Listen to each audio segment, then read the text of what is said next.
I'm Brendan Conway. I am the systems lead for the Fallen London role-playing game, and I am happy to be here today to run a game and show you what this is going to be like. And so I'd love to introduce the players who are going to be playing with us today, starting with you, Becca. That's me. Hello, everyone. I'm Becca Scott, pronoun she, her. You can find me on the internet at Good Times Society. Awesome. Jack. Hi, I'm Jack, pronouns they, them. I'm on an actual play podcast called Friends at the Table, and I'm a writer and composer who has done some stuff for Fallen London years and years and years ago. So it's very exciting to be, experiencing the setting in a different way. Very nice. Stupes. Hi, I am the Stupendium, or Stupes for short, they, them pronouns, and I am a content creator and musician. You can find me on YouTube under the Stupendium. Nice. And Ify. Hello, I'm Ify Nwadiwe. He, him. You can find me all over the internet as myself, Ify Nwadiwe. So check that out. Very nice. So thank you all for being here. Really appreciate your time, and I'm really excited to show off what this game is going to be like. So to get us into this, in Fallen London, the role-playing game, you always play members of a concern in Fallen London. Really just called London, and nowadays. What you need to know as a starting point for anybody watching at home as well is London fell into a giant, enormous cavern about 40 years ago. Let's not worry about it too much. Things changed a lot. It was pretty, out of the ordinary at first, but now the out of the ordinary is just ordinary. Everybody kind of just moved on. It is what it is. This is what life is like. Some people have tentacles. It's fine.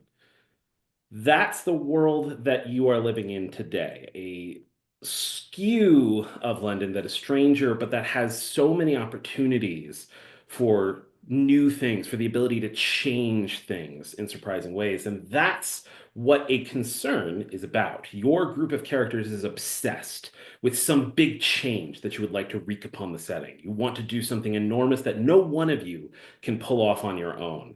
You've come together to create this enormous change to the setting, to pursue this goal with each other's help. That doesn't have to mean you're all best buds. It does mean you are here to help each other achieve your mutual interest. In this case, your concern is called the Hunters. The Hunters are pursuing the defeat of the greatest monsters of the Neath. Exactly who qualifies as the greatest monsters of the Neath is something you'll talk about and deal with down the line when you get there. It's fine. For now, you have set your sights on a particular monster, Jack of Smiles. Jack of Smiles, you should kind of hear that as a little bit of a Jack the Ripper. This is a serial killer figure who has killed lots of people in the Neath and continues to be at large despite having themselves been killed and imprisoned and many times been stopped. Jack of Smiles is still out there and active. This seemingly unstoppable monster is a great starting point for you hunters to try to stop first. That said, you need a way to get into that. So you're going to be pursuing some additional help to try to get an angle to take down Jack of Smiles. That's sort of the opening of where we're picking up. I'll explain a little bit more about that as we go forward. But for now, what I'd like to do is just take a second and say, who are you as members of the concern? Like, what do we see when we would see you on camera? And then I want to set up our initial relationships, the bonds you share with each other. So I'll start in the same order. You want to take it away, Becca? Oh, you know it. I am playing Deirdre. No, I said I would do a terrible Cockney accent, and I wasn't lying. Deirdre. Her look is a faded pink dress, head wrapped in a tight sheet. Of the Victorian era, there are high collars. Of course, she has one. A little bit of a puff on the sleeve, and ornate V shape on the bodice, Love with it. a simple skirt that trails slightly behind. Her whole air is that of someone not afraid of a little self-endangerment. She is a tomb colonist, originally from Ladybones Road, and, of course, a professional duelist. And I also don't remember a lot of parts of my history. It's not a bad character choice. I just can't remember, and I want to, and maybe I will at a cost. Love it. Fantastic. And to keep everybody up, just to sort of add what a tomb colonist is, that means that you have died and lived for a very long time. Probably part of why you can't remember everything. And often these are folks that we ship away from London to the places called the tomb colonies because their bodies are literally falling apart and they're held together by bandages. They tend to be exceedingly Hence dangerous. the tied scarf. It's Exactly. necessary. Do not untie it. Love it. All right. Jack. Yeah, I'm going to be playing Kingsley, who is a Rattus Faber. The Rattus Faber are London's sapient rats. They are rat-sized with the intelligence of people. And they're small, kind of like their small size, their tiny paws makes them very well suited to machinery, watchmaking. They're engineers that crawl inside walls and inside, various machines that need to get fixed. Kingsley has chosen a different kind of like precise pursuit. He is a doctor. And he is working as a doctor primarily for the urchins of London, who have this sort of like Byzantine, secretive subculture way up in the roofs above London. It's very rare that they spend any time or, give any time of day to adults. So it's kind of notable that this weird, cranky rat doctor is allowed in to help. I think the first time we see Kingsley, he is, he's just sort of got this sort of like nervous, focused energy, and he is actively trying to retrofit a toy first aid kit, like a first aid kit that would be given to wealthy daughters of families or whatever. He's trying to retrofit it for actual medicinal use. Nice. Oh, that's fantastic. All right. Stupes. All right. Today I will be playing Miss Cassie Avisham. She is a buxom barmaid currently of the Pickled Slug, formerly of the Singing Mandrake, with a tall beehive haircut, a dress is probably a little bit too low cut, and copious amounts of gold jewellery from various suitors across the years. She's been around for an awful long time and actually predates the fall, where she lived as mild-mannered office boy Clyde Avisham, who wasn't particularly happy and chose to reinvent herself after the fall. And now she spends her days serving people substances they probably shouldn't be drinking too much of. Excellent. I love it. And finally, Ify. Oh, Ooh, there we go. See, this makes more sense. I am Price.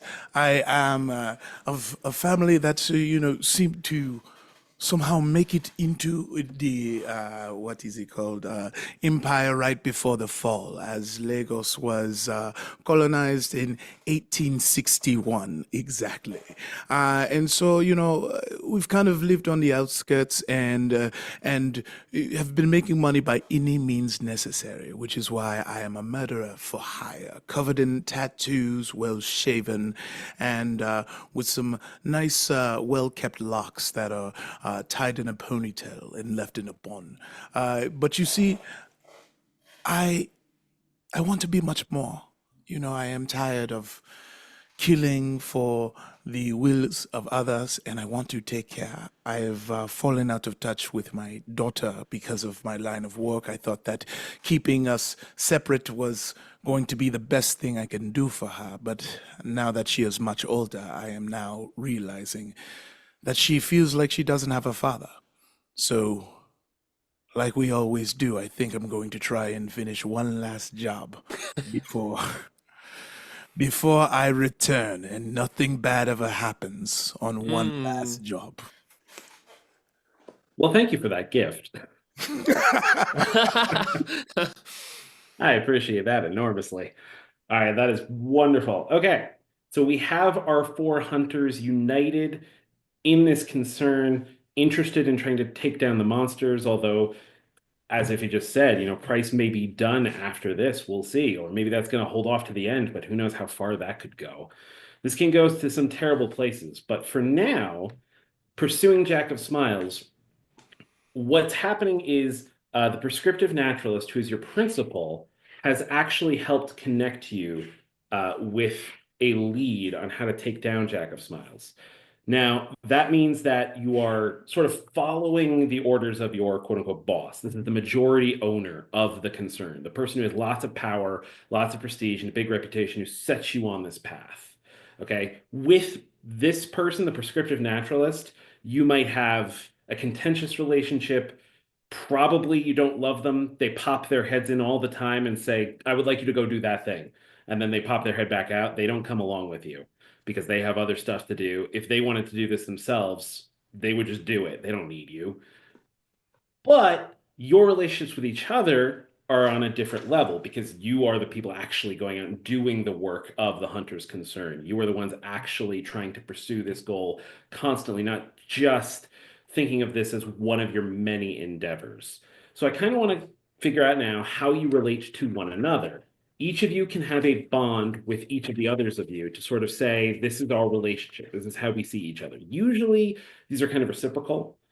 So as an example, if I pick the bond allies, there's a good chance you also see me as an ally. They don't have to be reciprocal if you think it's really important that, like, yeah, you see me as an ally and I see you as a tool. I'm using you. We can totally call that out. So what I'd love to do is go through back again, and let's start with Deidre.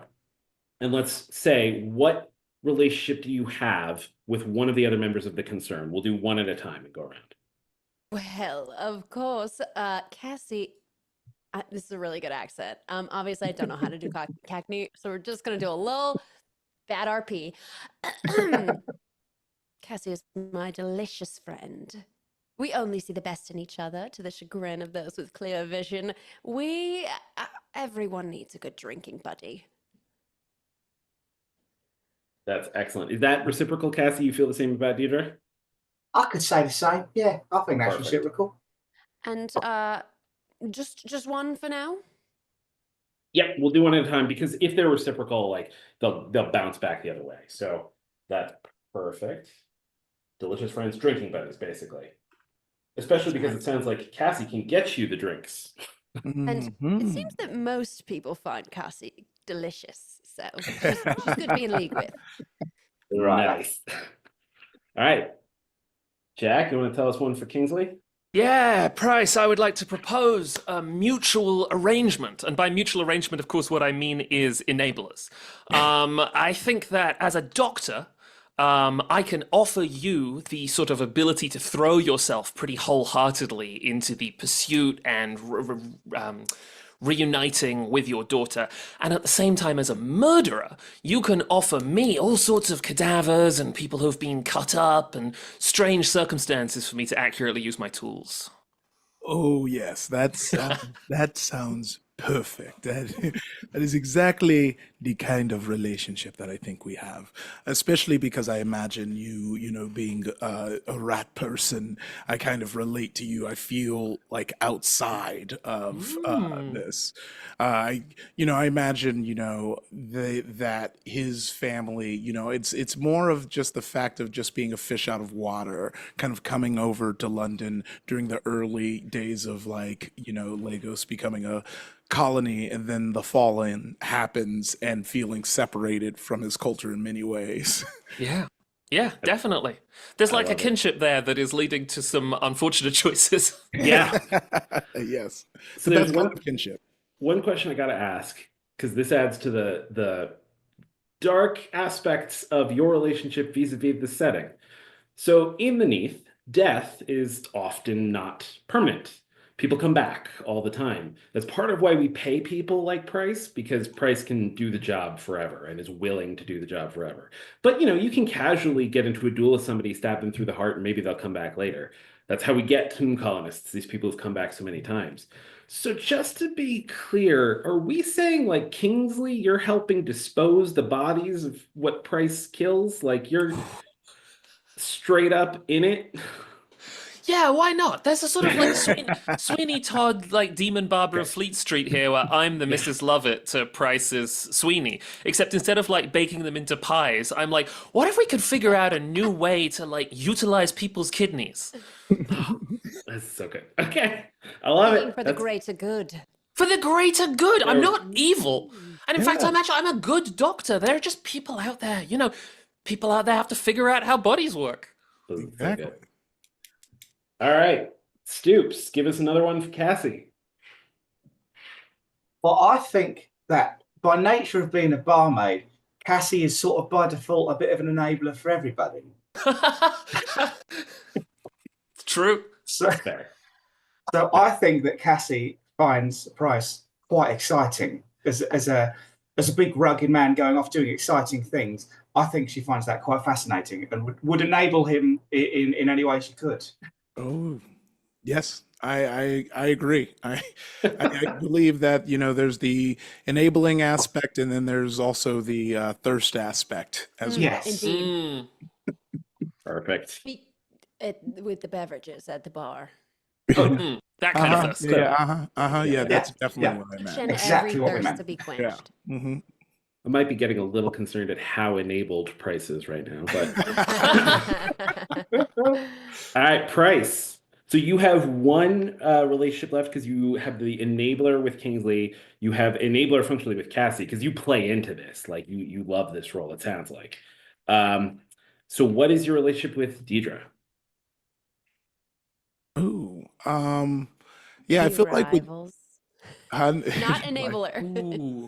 yeah, I feel like sparring partner almost, since Mm. you're a duelist, and I feel like you can help, Price really stay on the up and up with battle. And A professional partnership. hmm Do you duel with live weapons, or is it like training swords and stuff? oh, I imagine it's live live weapons. weapons. Yeah. Glad to hear it. Both of them, no If hesitation. blood isn't spilt, it wasn't a true training session. Yes. Oh, yeah. That's perfect. So we can kind of say it like lives in between those two. You're rivals, you're trying to one up each other, but it's professional. You're training each other. You're acting as whetstones to the other's razor. Oh, certainly the wettest of stones. Nice. All right. For the first.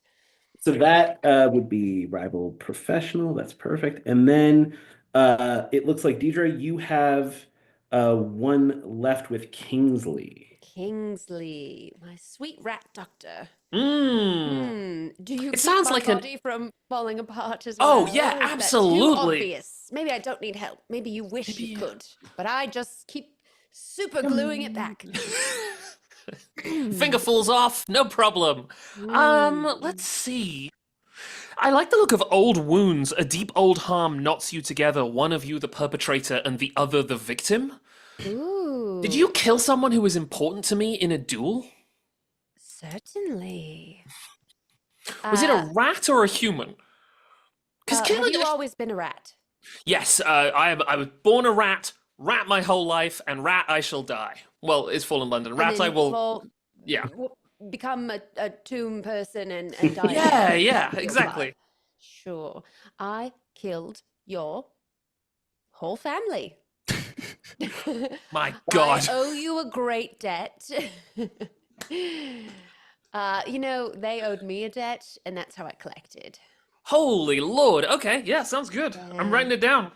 Yeah, so, no hard feelings. No. And I suppose Why would that be? stay in Why would that be? touch Mm. because of the concern. Indeed. I'm concerned. Love it. Like, yeah, this is a professional arrangement. Everybody's willing to put this to the side for the sake of your goal. Yeah. So I guess they were all rats, and they were very easy to kill. I put them in a bucket of poison. Oh. Was So it the wasn't a easiest- duel? Not You just even a killed duel. I wish I could duel them. I wish they would come back to life as humans, or at least giant rats that could wield a sword. Oh, And until they wow. do, I won't let this go. Wow. I'm definitely on good terms with Deirdre and have definitely not engineered over many years the sort of presence that we are able to get right now and the sort of careful trust. Of course, yeah. This is not a clockwork mechanism of revenge. I gotcha. Yeah. No, and Rat's father are famously very bad at clockwork engineering. Yeah. Yeah. Exactly. Nothing to worry about. And I often forget. Oh my God. Oh, God. Amnesiacal. Oh, is that part of this actually? Because Deidre, you do have amnesiac. Do you not even remember? I'm reminded often, and I try to recall details. It sounds Delicious. There's something For lack of about a my better word. mannerisms. There's something about my mannerisms and a strange family history that I talk about that just rings a bell for you distantly. Amazing. Something tells me I need to stay close to you until I remember. Oh my goodness. All right, that is fantastic. And then I think the last one we have is the relationship between Kingsley and Cassie. Okay, let's see. So I have a Stupes, is thought. there? Yeah, I was going to say, is there anything that's propelling you here? I feel like a sort of a professional partnership in which I apply you with the medicinal alcohol that you need for your experiments, and you being a rat, ply me with gossip you can perhaps get by getting into small places and hiding around. That is a great idea, and I think that there is it again is this sort of like Sweeney Todd, Mrs. Lovett vibe going on. Also, I am delighted because, as everybody knows, one of the all-time best things is illustrations of a rat drinking liquor out of a thimble. It's just top, and I think that's what's going on here. Sitting on the bar, you know. You buy your booze in Love it. secrets. Yeah, exactly. I love it. Okay, so this is like on the DL too, because you said Cassie's working at the Pickled Slug right now, so like you're taking stuff under the table to pass it to Kingsley. Yes. Perfect. Okay. There's a really fun backwards thing happening here where instead of the doctor slipping out pills to the underground clients, it's instead the bartender slipping out alcohol to the doctor. Yeah. Well, poor Kingsley needs it. His whole family died. That's If so only sad. I knew who did it. I'm so sorry. We've got to avenge them. We've got to. Really? Nice. All right. Well, so that is our concern, this wonderful twisted web. And we'll pick up then with you going to visit the person that the prescriptive naturalist has pointed you at. This is sort of just the intro to get us into this quick start, because this is supposed to be a way to play the game and show off a couple of its systems, and it's a little bit more guided than the final game will be. The final game, we want you to have these arguments where you're like, okay, this is what we got to do. No, I think we got to go do this. I think we should head over here. Deciding what particular job you're undertaking, how you're undertaking that job. Those are going to be the things we want you to do in general. For now, we just kind of want to get into play. So you've been sent by the prescriptive naturalist to go visit one of his contacts, the Ambitious Muse. The Ambitious Muse is willing to trade a favor. If you do something for her, she'll connect you with one of her former proteges who says they have a knife from Jack of Smiles. If you get that knife, you might be able to find something out about Jack that'll help you finally defeat this monster once and for all. So this seems worthwhile. You're already heading in this direction. You're going to see the Ambitious Muse, and we'll pick up with you in her quarters as she's sort of explaining what she wants from you. The Ambitious Muse is a sort of ethereal presence almost. Like it's hard to pin down any clear factors about her as like how exactly old do you think she is? I don't know. She kind of seems maybe timeless as well, or like exactly does she exude an aura of scholastic interest, or does she exude an aura of interest, playfulness, flirtatiousness, or she's sort of all of these things all wrapped up in one. She sits on her shelong and talks to you almost casually about what she wants. As you, the collected group of you, sit opposite her in the assorted armchairs, one of them, of course, far too big for Kingsley, but it is what it is. What I need you to do, my friends, she says, is I need you to find my latest protege. Myles Remington has gone missing. I need you to keep this quiet. I would prefer the constables not become involved, hence my need of those with resources such as yours. The hunters, we have a name. It took a long time to agree on it. Yes, but whatever. The hunters, Brandon's yes. very important. It's not whatever. It's not whatever. Fine. The hunters. Thank Fine. I'm in need of the hunters to hunt my missing poet. He has achieved some success of late, and I've invested quite a bit of effort into him, and I would not like to see any harm come to him. If you can bring him back to me intact without invoking the attention of the authorities and anyone else who might be watching, then I will gladly give you the information you seek, connecting you with my other protege who might be able to assist you with your own unimportant affairs. Kingsley leans forward insofar as he can, way back on his chair. Poets in London go missing all the time. What makes you think that he hasn't just gone out and got blasted somewhere and is going to stagger back hungover in a couple of days? It's already been a couple of days. It's longer than any of the other incidents that have caused him to disappear, hence my concern. Long enough that I've had to pay up extra to ensure that his rooms are kept and appearances maintained.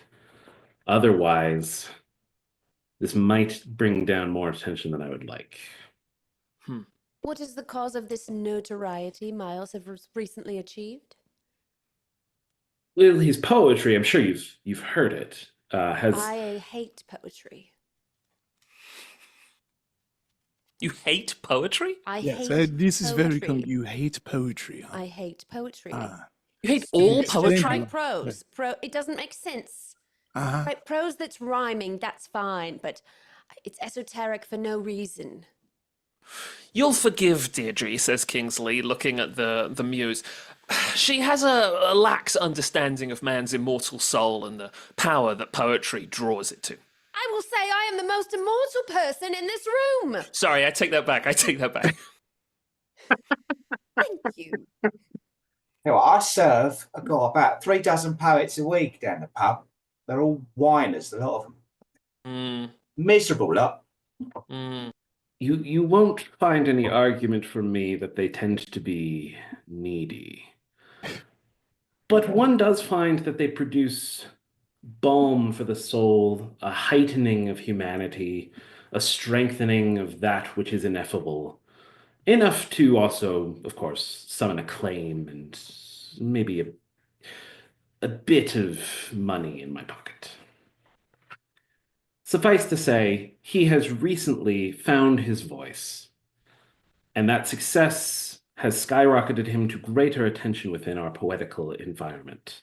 I had great hopes for him in the long run, and I worry that his disappearance may be directly attributable to this recent success. There's another former protege of mine that I broke ties with, who may have had 1 or 2 disagreements with him in the past. I think it is possible she is involved.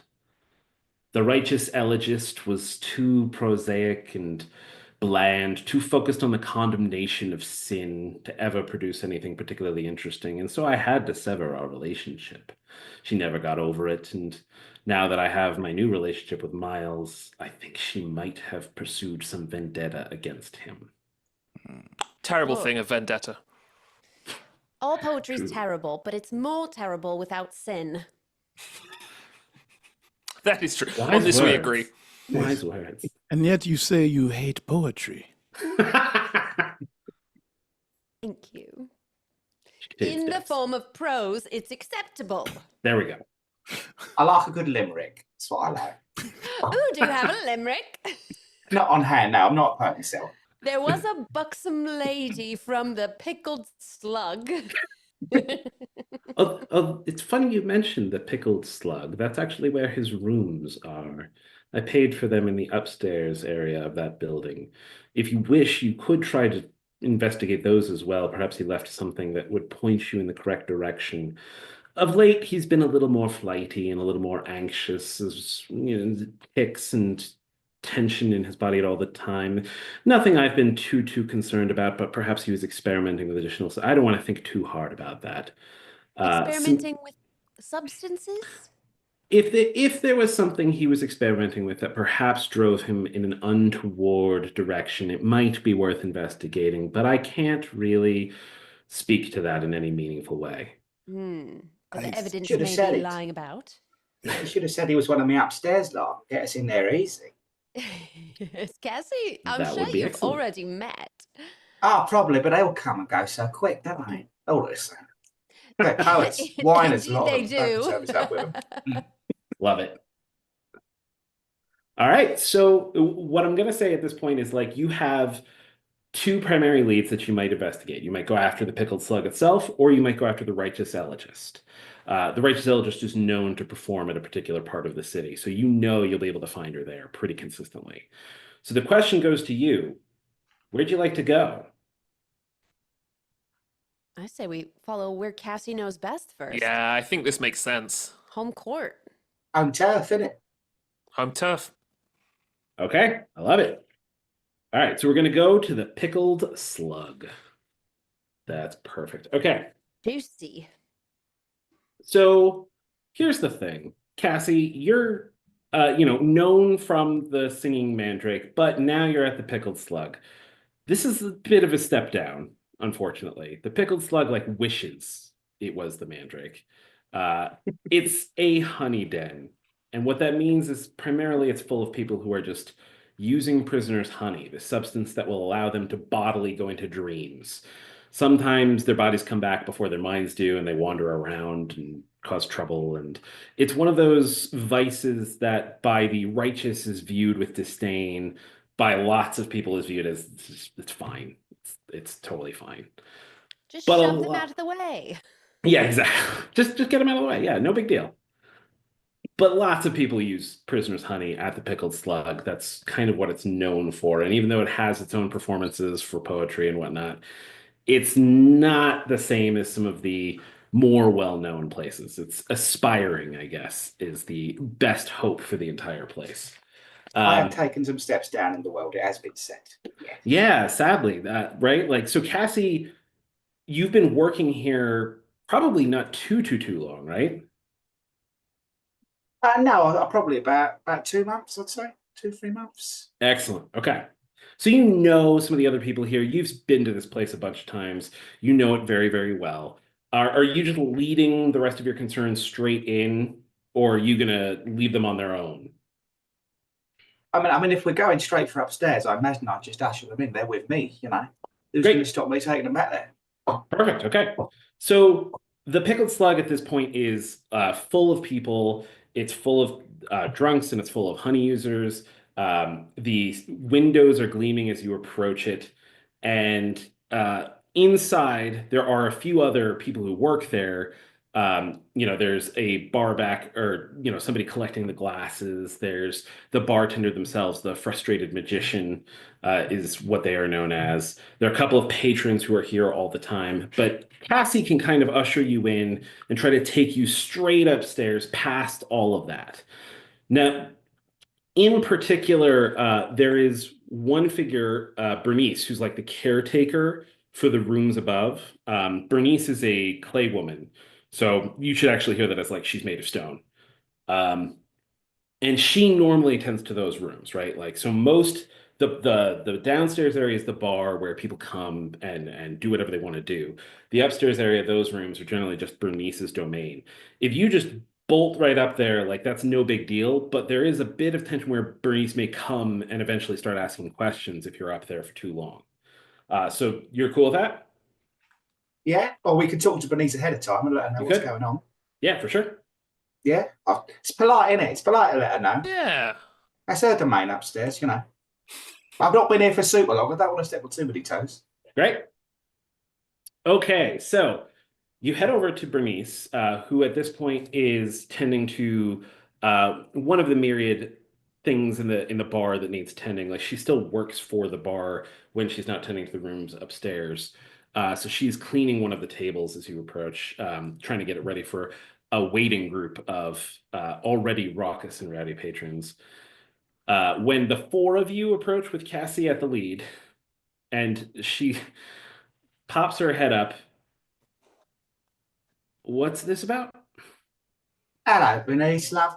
Look, I'm sorry to do this to you, but we couldn't have a poke around one of the rooms upstairs, could we? You see, the bloke who lives in there, he's gone missing. And if he's not found soon, well, the money's going to dry up.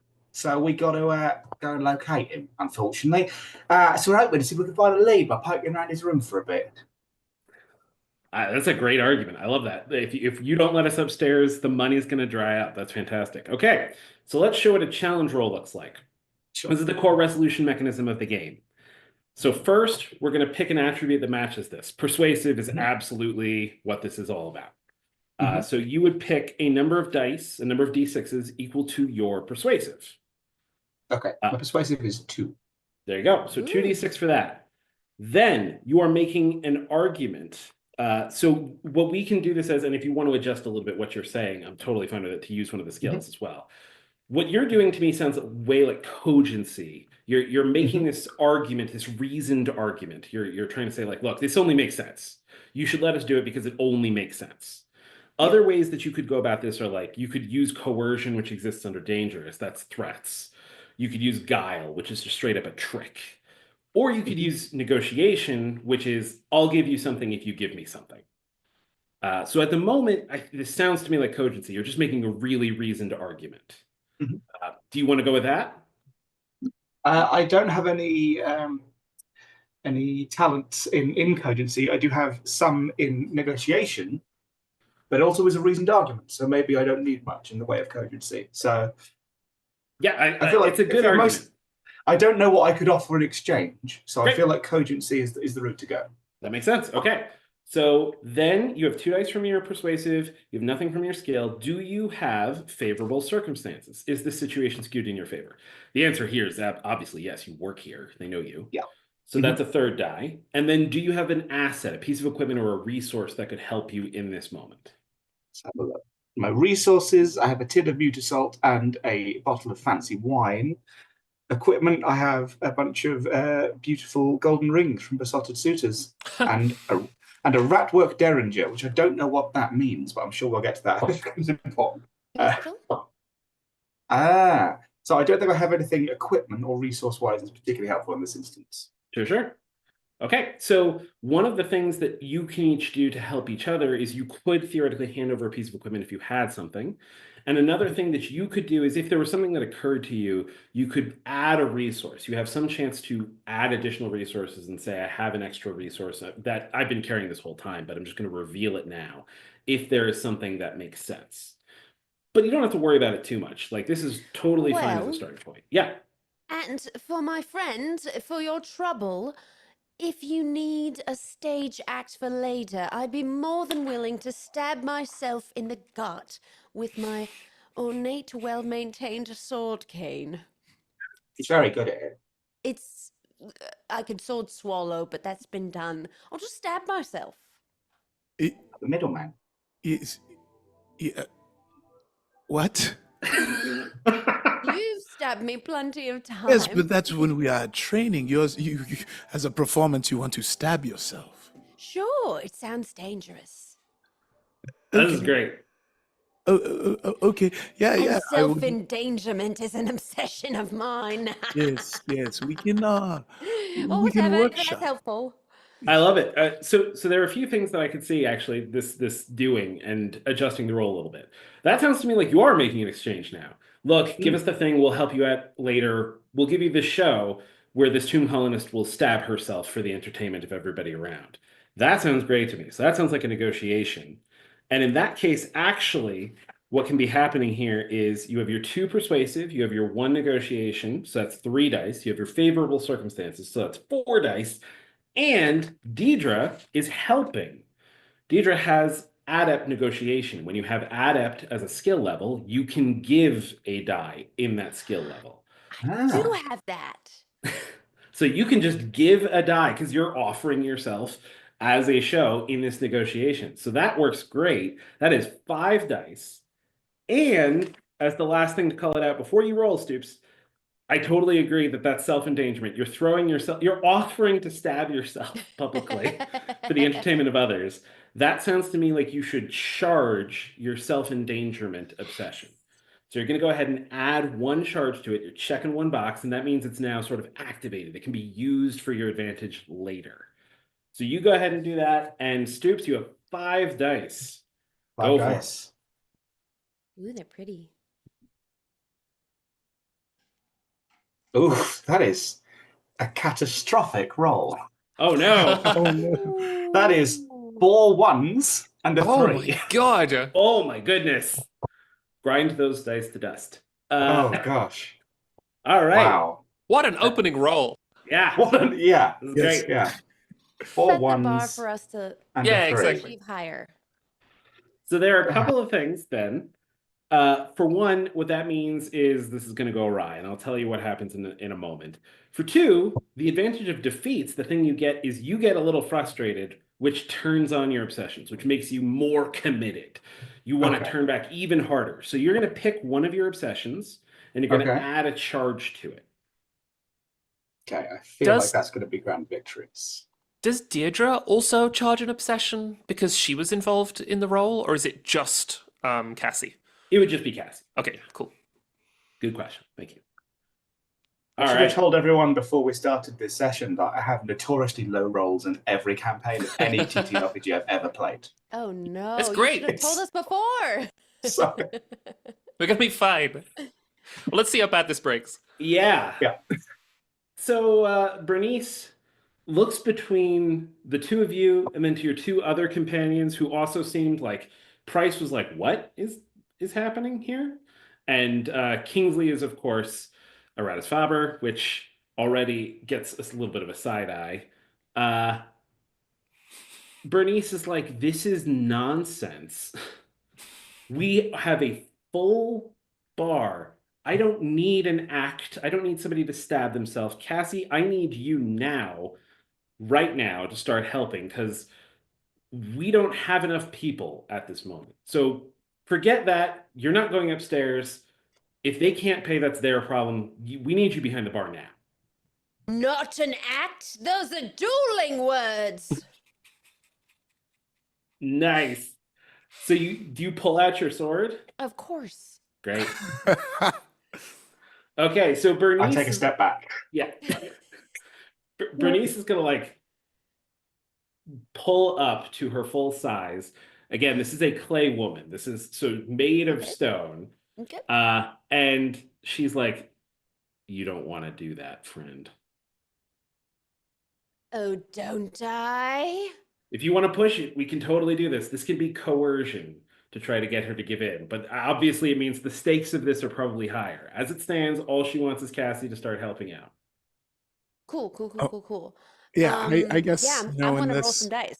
Yeah, I guess I'll help out with this, and I feel like I say, look, we don't have to get violent. I think everyone can be happy. We can go to the room upstairs, and Cassie can help you. And look, I can muscle the front, so you can hang out back there, huh?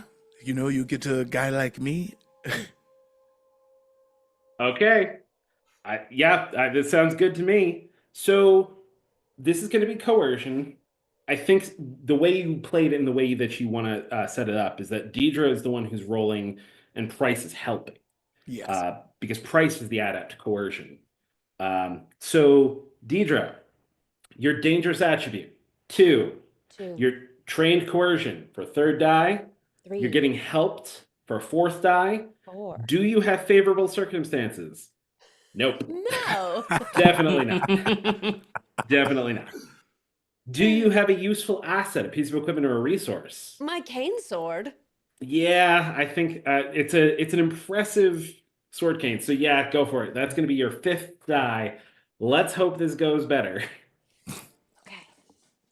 Can't go worse. That's the I spirit. have a single 5, no 6s. So that's going to be 1 success. Yep. So that is 1 hit. So that makes it an unstable result. So what that means is it's either going to slide into a defeat and more bad things are going to happen, or it can slide into a success, but you've got to pay a cost or face a complication as a result. Now I'm going to kind of build off of the defeat that Cassie faced, right? Cassie was getting asked behind the bar. There's a chance here, I think, that Cassie loses her job if she really commits to this. And I think you've drawn enough attention at this point. The cost you're going to pay here is straight up in suspicion, I think. Like, suspicion is about we're doing crimey things. Scandal is about we're doing things that society would go, And Gaspat, you're in a honey den at the moment. I don't think scandal is exactly at stake. I think that this is you are pulling a sword on the person who helps maintain the rooms upstairs. You're pulling your sword on the staff member of this bar. It's going to draw eyes, and it's going to put the constables just that much closer to being interested in you.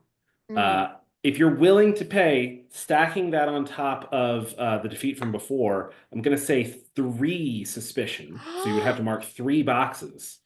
Then All you'll of get a us or success. just me? I'll give it to just you in this case. You're the one with the sword out. I have chosen to act suspiciously, and this seems a fair trade. Okay. So that is going to be 3 suspicion on Deidre, but fortunately, you have 4 boxes, so it doesn't go up yet. And that means that Bernice is willing to back down and be like, this is not worth the trouble. Fine. Go upstairs, look around, and Cassie, we are going to talk about whether you still want to work here. That is fair cop. Yeah. All right. Of course, a kerfuffle. Hold my hands up to that. I anticipate our chat greatly. I knew it would work out. As we walk away, I slap Cassie on the back. Everything's great. Everything's fine. What I've done, pal. You can All right, count this is on me. fantastic. Okay, so you guys are going to head upstairs to Miles's rooms. Now, here's the thing. If you want to do investigation, you could also investigate downstairs, talk to people here. You know people, Cassie, to talk to, and Bernice is not really an option anymore. But you can ask them questions at the same time. So I want to call out, not everybody has to go upstairs, because what we're going to do is transition into an investigation conflict. This is about you trying to figure out what the clues are, figure out what you can from the situation, and put together some conclusions about what happened to Miles. Okay, so the idea here is like, I'm going to get a bunch of dice based on the complexity of this mystery. I'm taking 10 dice, and I'm splitting them into puzzles that you can investigate, these surprising, strange things. I'll add more puzzles as you open doors, find new things to investigate. But for the moment, if you're all just interested in going upstairs, I'm totally on board. I'll just set all of those puzzles in the room. So I just want to double check. Do you all want to go up and check out the room, or do some of you want to stay downstairs and question people? I think given the suspicion I have raised, I should go upstairs. It's probably I think we probably want to get out of public eye for a bit. A lot of eyes on us right now. Yeah. I think I'll stay downstairs to kind of keep an eye with Cassie, make sure that nothing, goes astray. I will also stay downstairs so we could split our resources. I'm also feeling my supply of both medicinal and grain alcohol dwindling, given the events. So I want to make sure that we can smooth things over as best we can. Oh, nice. Okay. So we're split into two lots of 2. Am I going upstairs or am I staying in the bar? That's the question. They come with me. Yeah, we're buds. Let's go explore. That's right. We can visit sounds your great. other friends up here. Love a chance to poke about. Okay, so going upstairs, I think after everything you did too, Bernice, you did get a success. So I'm fine saying like Bernice even hands over key, doesn't care, do what you've got to do, go into the room. I don't care, get out of my hair. So you can just get into the room upstairs. Okay, but what's going to happen when you get in is you see a number of things that you could further investigate. I'm going to call them out and assign them a couple of dice as these puzzles. One in particular, you see what kind of looks like a still, like a chemistry set. It isn't going right now, but there are some signs of what must have been in it, and it looks, let's say, eccentric, greenish fluid dried underneath where it would drip back out, and there are signs of a couple vials sort of fallen over nearby themselves as well, with the tiniest little dregs of this greenish fluid inside. So I'm going to go ahead and say that that's a still with 3 6-sided dice to it. Then I'm going to go ahead and say upstairs that, let's see. And the chemistry still was downstairs? The chemistry still is in Miles's room. So it's upstairs in Thank Myles's you. room. Yes. Yeah, no worries. I'm gonna say, yeah. There are his journals, essentially like the notebooks in which he must have been writing poetry or something that you'll be able to investigate. Blech. And several of them are several of them are open, like on his table, scattered around. So I'm gonna say notebooks. And then downstairs, I'm gonna go ahead and say this is a general like poke around, ask questions of people, investigate until you can find somebody who maybe knows a bit more. So this is poke the crowd is what I'll call it. And I'm going to give that 2 dice. Those 2 dice, you should be hearing that as like, that's a general measure of how tough it is, but also how rewarding it might be. The more dice, the tougher a puzzle it is, but the more possible clues it can give you. Okay. And lastly, I'm going to set a clock for this investigation conflict. So you don't do an investigation conflict if there's no pressure at all. If you have infinite time to investigate, you can just take the time to go and look around as much as you want, find whatever clues are there. The point here is you guys are not infinitely able to just poke around for as long as you could possibly want. So you are going to have to move a little bit quickly to try to get this done. In this case, I'm going to put 8 segments on it. And I think that we've already said for this clock that essentially this is you've drawn attention, you've made Bernice upset. This is like you have worn out Bernice's welcome. Okay, so we're going to pick up then with this investigation conflict. So the first thing that I do in an investigation conflict is I add a die to the clock and then I roll it to see if it fills in any segments. This is so that you don't know exactly how much time you have. Ooh. Once I fill in all the segments, that's it. You're caught, or whatever terrible thing is gonna happen happens. In this case, I did not get a hit. I did not get a 5 or 6, so nothing happens, but I'm gonna keep adding more dice as we keep going. So eventually it's gonna tick over, and likely not when you expect it. Now I'm going to ask, what would you like to investigate of these puzzles? Each of you can go after a puzzle, and if one of the puzzles gets sort of resolved or all of the clues are taken off of it, we'll add more and you can shift over to that. So this isn't terribly binding. This is a way to sort of orient ourselves. So those puzzles, again, we've got Poke the Crowd, which is sort of looking for people who might know something downstairs. We've got the notebooks upstairs of where he was recording his poetry or notes or whatever he was recording. And we've got this weird still upstairs. So I couldn't touch those books, my love, Cassie. So perhaps the still's more for me. Well, you see, I happen to have veteran expertise in intoxicants. And I can't say for certain that green fluid's an intoxicant, but there's a chance. And I might at least know if it is or not. So I'd say that's the route to go. That is fair. That's fair. No, all right. I just want to taste it to be dangerous, but I guess I'll have to read these disgusting poetry journals. Love, look, I'm an enabler. Oh, if you want to be guinea pig and have a lick, I'm not going to stop you.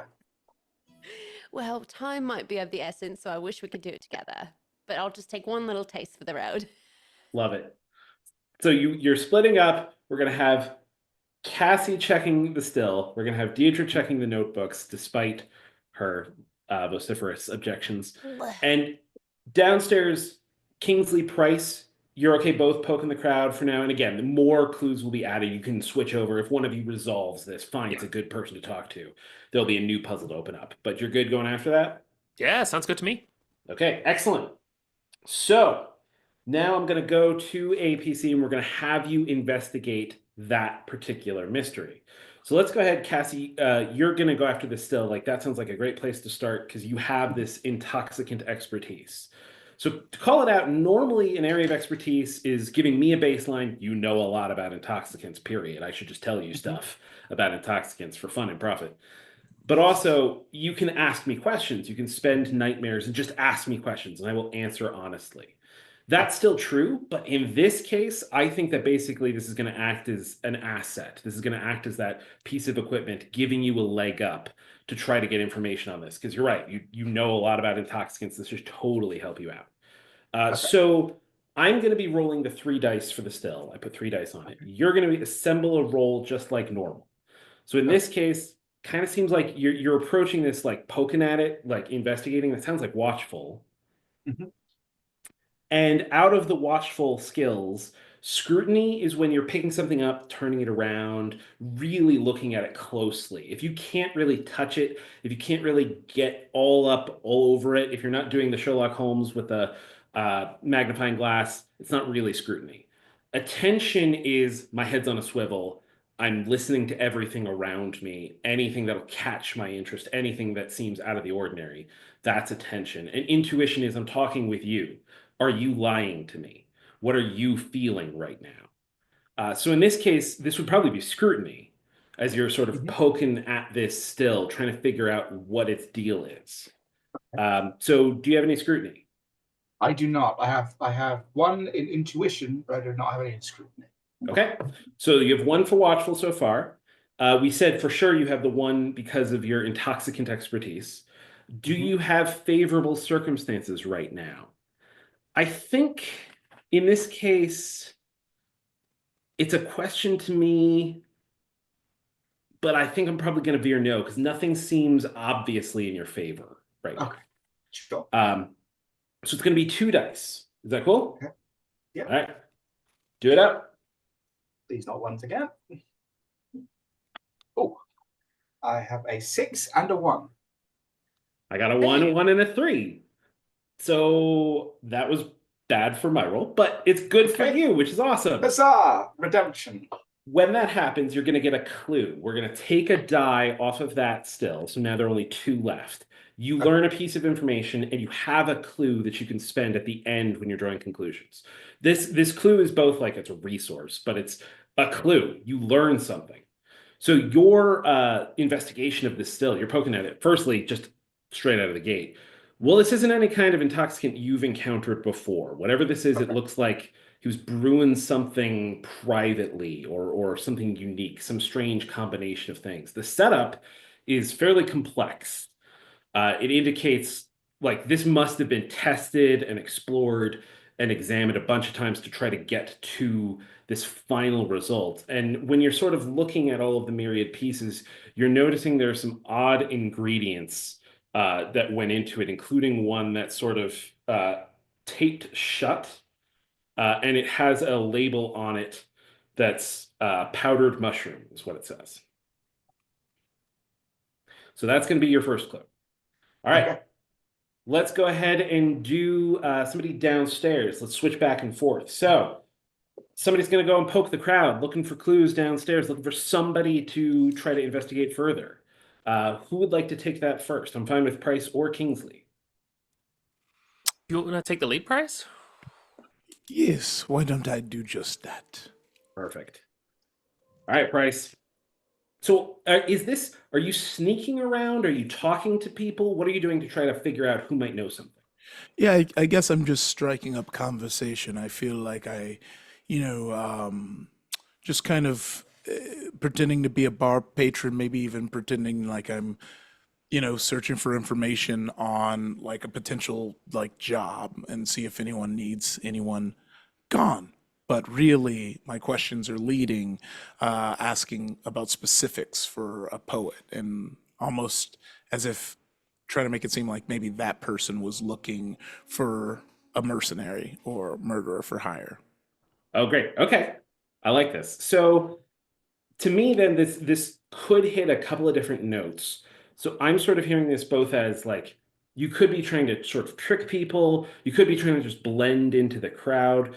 But the last thing you're saying, like you're asking after somebody, if anybody knows anything about this guy who wanted to hire a murderer. In some ways, it almost sounds to me like you're trying to play up how scary you are. So they're going to spill the beans because you are scary. Yeah. So all of these things are possible. I think obviously all of them have different consequences. If you're scary and it goes awry, people react to you differently. Would you like it to be because of your coercion? Would you like to aim more for something? I'm just trying to trick. I'm just a guy. I'm just asking questions. It's fine. Don't worry about it. You in Yeah, particular, you have occlusion, which helps you just hide. It helps you like keep your stuff hidden. So what do you think? yeah, I think I'm trying to hide, keep it hidden, not reveal Okay. too much. So even if it does go awry, it might not come back on me. Got it. Excellent.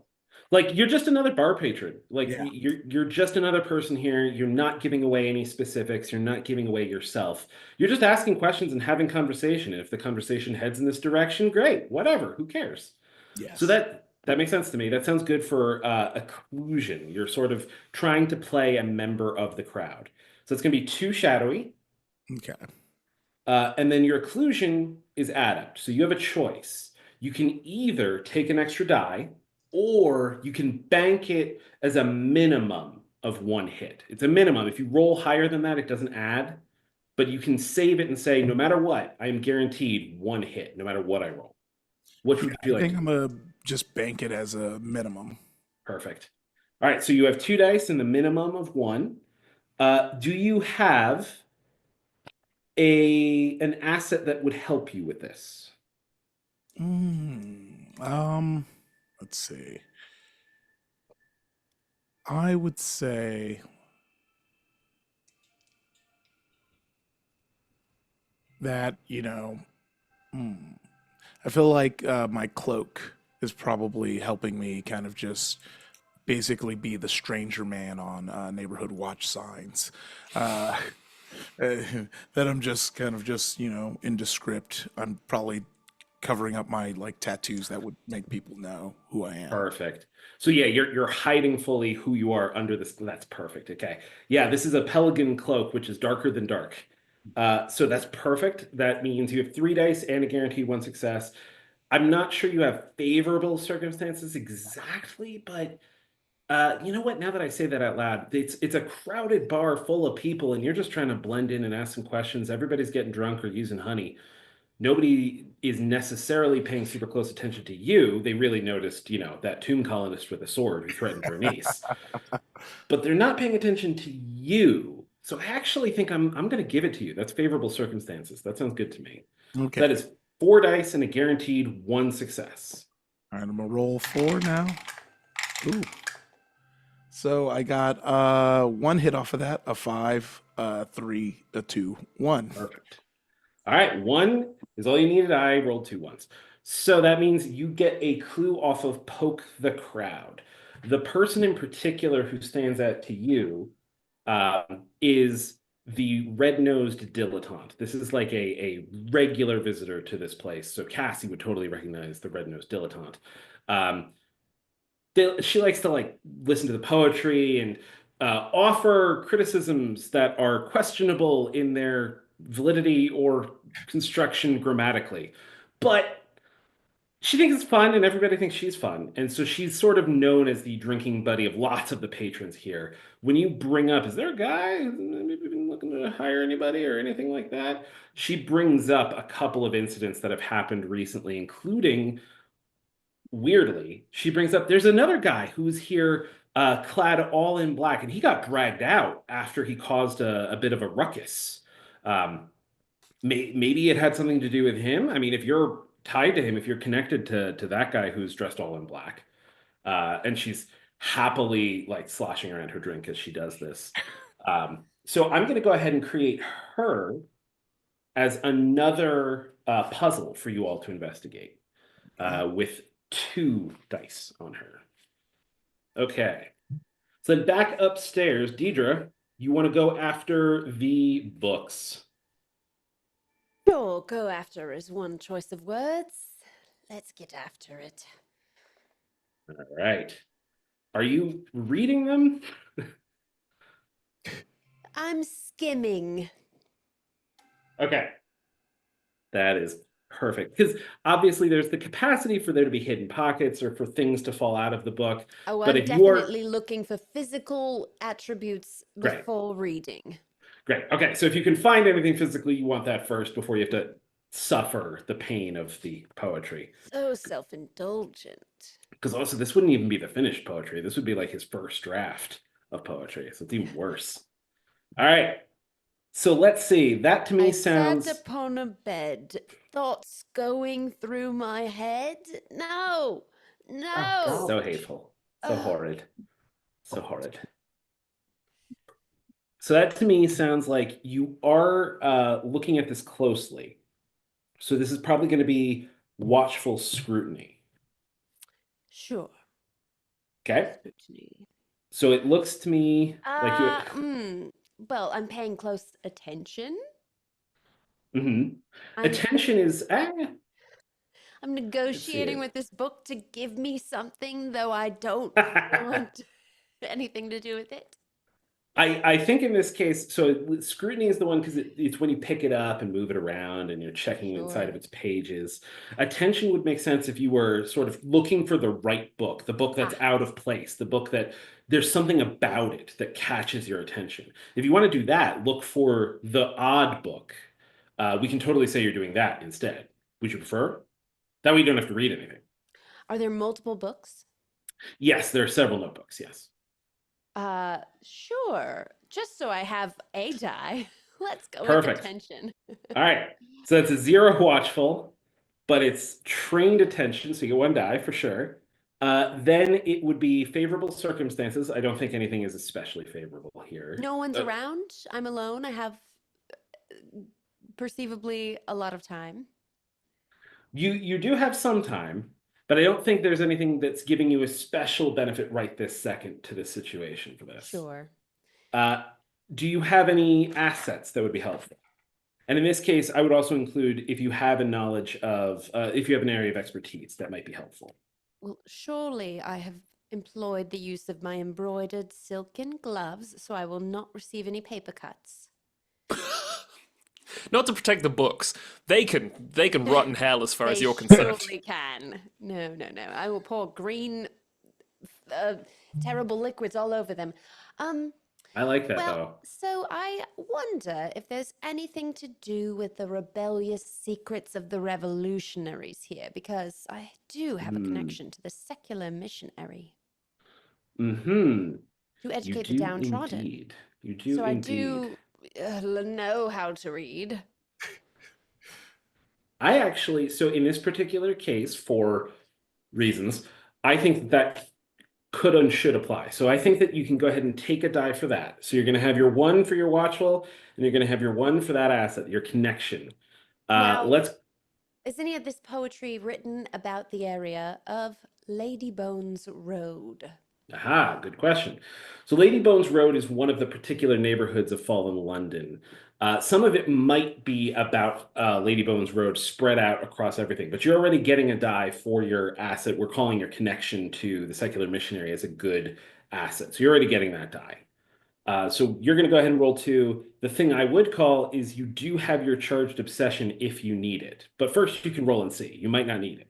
So I could use that as a single success?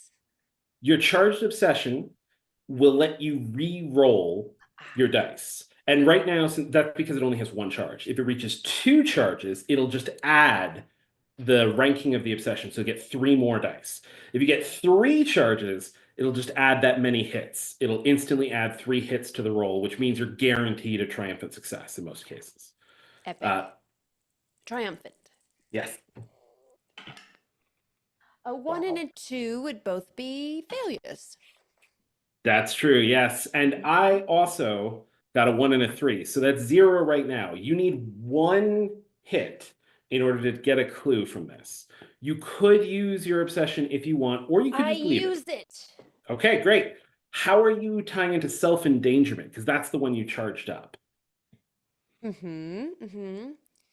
I absolutely hate poetry. And not only that, but looking too deeply at any one thing without blinking for too long. And because I am a tomb colonist, my eyeballs may just start to fall out of my head a little bit. I'm good with this, actually. I like the idea that poetry to you is dangerous. It is nightmarish. Yeah. All right. Reroll So- my 2. You're going to re-roll both of your dice. Go for it. I got a 5. There you go. Okay. That takes a clue off of the notebooks and gives it to you. The thing you notice, and the reason it connects to the secular missionary, the thing that stands out to you is that there is actually a Bible scattered amid the notebooks. So when you're sort of surveying the whole set, you're like, that one is strange. Why would that be here? This guy does not, nothing you know about him would suggest he would be devout. This is strange. And in particular, when you open the Bible, there is an inscription on the front. And it says something like, "Let me release your angel." And then it has a little hyphen and then a DS. DS. DS. Indeed. Okay. And lastly, then, we're going to go to Kingsley downstairs. So you could still stick on the crowd if you want to keep poking at it, see if there's anybody else to talk to. Or you could go after the red-nosed dilettante now that that's opened up. So what do you think you want to go after? Yeah, I'm going to go after the red-nosed dilettante. I want to hear more about this guy all in black who got dragged out of here. Before I do, though, can I apply my area of expertise real quick? Sure. Absolutely. So I'm a veteran in knowledge of Valegarden, which is, I think, where we are, right? Yes. The drunken, what's it called? The pickled wet slug. The pickled slug. So I have veteran, which means I think I get to ask 2 questions, but it comes at no cost at all. Oh, yeah, for sure. No cost at all. Just a little bit of your mind. That's fine. So I'm going to mark down 2 nightmares here. Nightmares. All right, so as a resident of Valegarden and also as a resident of this bar, has there been any sort of scuttlebutt about this guy in black before other than him getting dragged out? Can I get some more context around that might help me going into this conversation with the dilettante? For sure. So he had been around a few times. He had stood out for most everybody else in the pickled slug because he didn't really partake of anything. He didn't really drink. He didn't really use honey. He didn't really do much of anything. But he eventually accosted Myles specifically, is what you can recall. Huh, who's our missing man? Yes, exactly. And that was when he was thrown out. That's interesting. Okay, my second question here. Other than prisoner's honey, is there something that is particularly compelling to the residents of this tavern right now? You know, I have this cogency skill that I'm probably looking to use, and I'd like to try and get something out of it in terms of maybe some leverage over the dilettante. Sure. So cogency versus negotiation. Negotiation is I'm going to offer you a thing and you're going to give me something back. Cogency is I'm making a well-reasoned argument to try to help you. So the cogency thing, the well-reasoned argument could be things like if you help me out, we can put more money back into the pickled slug and improve this place because Myles will bring stuff in. It could possibly be a more manipulative thing, like you could be trying to tell them a better way to imbibe the honey, because you are a doctor. Ooh, yeah. Doing that, of course, arguably is either a negotiation or a bit of a manipulation, a bit of guile, as you're trying to trick them. You're trying to get them high so they tell you more information. But you could also just try to convince them, listen to me, I have the ability to help you out. Give me what I want to know in order to get my own aid. I'll become even a doctor on hand at this place and I'll make it safer. So, okay. Yeah, a harm reduction rat at the prisoner's honey tavern. Exactly. Yeah, Cassie gets fired and Kingsley gets hired. This is messed up. Okay, so with that in mind, with that information, both that this fellow accosted Myles and also that the people at the slug might be looking for an on-hand doctor, I am going to approach the dilettante, and I'm going to try and win them over. Win her over? What pronouns are we using for the dilettante? She, her. She, her. Using my cogency here, laying out the case. Listen, a doctor's very useful. Parabola's a dangerous place. And arguably, this is actually what might have happened to Myles if he's missing, right? Like he might. Oh yeah, there's a way in here as well. Yeah, exactly. Okay, so I mean that sounds to me like you are trying to apply your cogency. So it's going to be 1 persuasive. You have adept cogency. Would you like the die or the guaranteed 1? Oh, this is a good question. I would like to take the guaranteed 1, please. You got it. So you have 1 die and a guaranteed minimum. You, by virtue of these questions, you have an asset. You have this information that's giving you some sort of advantage. I'm okay saying that could be your favorable circumstances if you have another asset that would be helpful in this case. Well, so I have my so I'm getting 1 from persuasive, and then I get 2 from my cogency. You get 1 from your persuasive. Your cogency right now is just giving you a minimum of 1 Oh, success. I see. That makes sense to me. Yeah, totally. Yes, I do. I have an asset that I would like to use here. My asset is Gibrant's Laudanum. Ensures deep sleep, but may affect your health. And what I'm doing here is I'm saying, what if you could sleep deeper? What if you could be pulled more beautifully and more bodily into the dream? This is this is a very weird sort of harm reduction where I show up saying, look, I could be a good doctor, and I can also say, oh, man, there's really something in there if you try. But you're not going to take the job. You're not going to do this if you don't know what happened and you don't know Yeah, what's going on exactly. with these people. Oh, okay. All right. So go ahead. Let's say you're using Gibrant's Laudanum. That does use one of its uses. Yep, I'll check that off. And that is going to give you a total of 3 dice. The favorable circumstances we said from the questions you'd asked, the Laudanum, and the Watchful, and you have a minimum of 1 success guaranteed. I have 1 success from my 3 dice. Okay, so I got 1 hit as well. So what that means right now is for you to knock this out of the park, you would need 1 more. At the moment, you're not having any particular ways to get that additional die because you don't have any obsessions you can tap. But that'll mean in this case, it's not a defeat in the same way. This is during a conflict. I'm not going to punch you with some really significant consequences right now. You do still get to charge an obsession, though. Oh, good. I'm going to charge the obsession getting my way. This did not go well, and there's like a degree of like looking down my nose here. It's like I tried to help these people, and you know, what are they paying me for? No, nothing. You know, they are actually paying me nothing. I'm not an employee.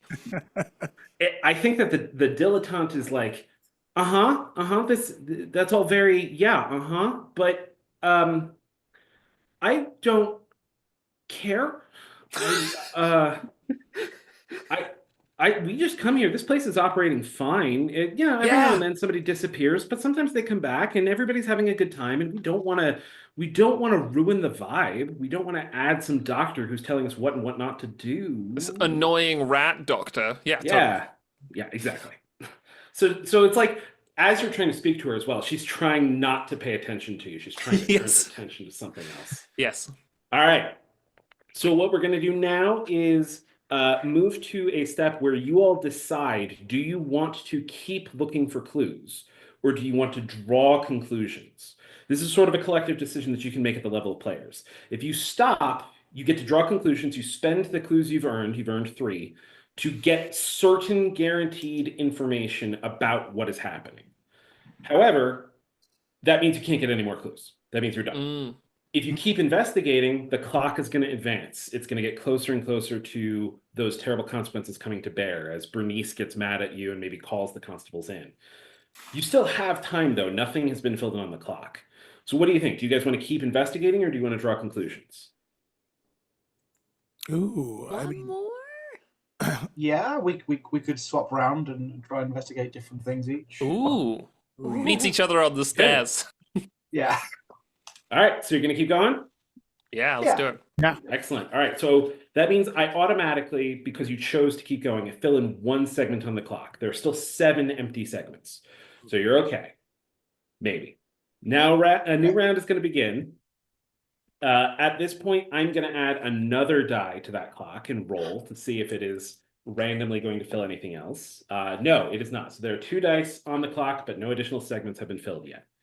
And now, the 4 puzzles you have left. You have Poke the Crowd, you have the Red-Nosed Dilettante, you have the notebooks themselves, and you have the Still. The Still and the Dilettante both have 2 dice.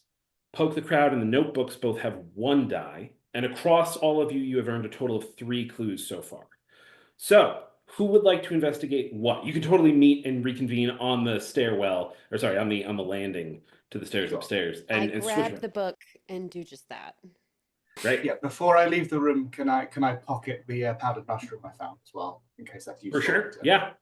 And I mean, you did find that. That is a real thing. So to call that out, you get a resource, powdered mushroom with 1 use. Okay. I was wondering if it was possible while we're moving in this new stage where the clock is ticking, if I can just sit behind in the bar using my watchful attention ability to kind of keep an eye out, and if it seems like the patience is wearing thin and the constable might be called soon, I can let everyone know. You got it. Yeah, that's perfect. So to me, though, since that's still in the investigation context, I think that could still be poke the crowd. Like you're essentially listening to everybody talk. Just Oh yeah. So yeah, backwards. I'm basically standing watch, listening, but also watching. Love it. That's awesome.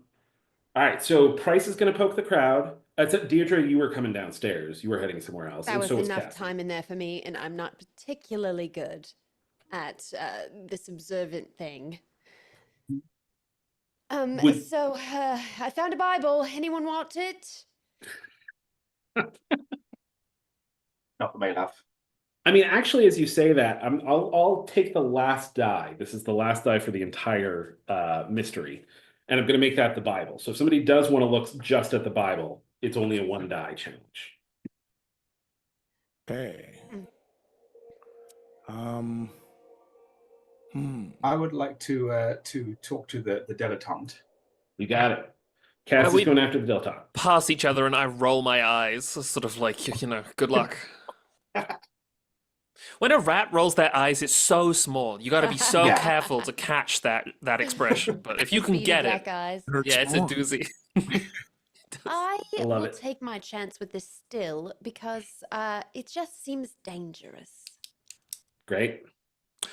I will take a look at the notebooks when the time comes for those notebooks. Okay, great. Perfect. So it sounds to me like Kingsley's like, I wash my paws of this, Mhm. goes upstairs to take a look at the books, scurry over the Kingsley, books. great news. Take this. I think there's something religious-y in there. Initials DS. You can't have meant it when you said that you hate poetry. Poetry is terrible. After this beautiful, flipping through the book with my tiny, I have to like turn the page over very carefully. Yeah, no, I'll like. help you. I'll help you. It's embarrassing. Thank Love you. Look, let me take a look at this. I would like to try and look for a hidden message in the book. This You is. want to- the Bible specifically, just make sure. Oh, I was looking in the notebooks, but The I don't. journals, do that too. there's so many notebooks. Yeah, the journals. Head in there. Yeah. You got it. I'll This keep is watch. one of the secret best things about poetry that Deirdre is not. If you knew that there were secret messages sometimes contained within poetry, do you think? Well, here's the thing. I wouldn't understand them. So it's lost on me. Okay. And this All right. is Deirdre, not Becca. Okay, what is this check to look at these books? Okay, so in this case, it seems to me like if you're scurrying over every book, like you're reading them, you're turning the pages, you're checking them all over. That to me sounds like it's scrutiny. That's I'm looking close, I'm handling it. Yep. I'm turning it over. I'm really trying to get as much information Looking as at I it can. very, very close. Exactly. Because I'm the size of a large pear. Yeah, well, so that's a thing. If you want to say that part of what you're doing is you're really trying to get in there, you're checking the bindings, you can get closer than basically anybody else because you are the size of the book. They should let rats read books in real life. Exactly. Think of what we could achieve. So this Why is did the they thing outlaw that it's really unkind. You have, where is it? Rodential form, I do. which means that when your small size is an advantage, you can take favorable circumstances. Yes. So we can say, like, if you're getting all up in the binding of these books, then that is absolutely an advantage. But that means, just to be clear, you're focusing less on the messages, I think, because that's not about, like, the words. Written. Oh, yeah, sure. Let's do that. It's more fun this way. Okay, great. Perfect. All right, so you're going to get 1 die automatically then for the favorable circumstances because of your rodential form. You're going to get your 2 watchful, so that's 3 dice. You're going to get your scrutiny, which is just trained, so that gives you a 4th die. And do you have an asset?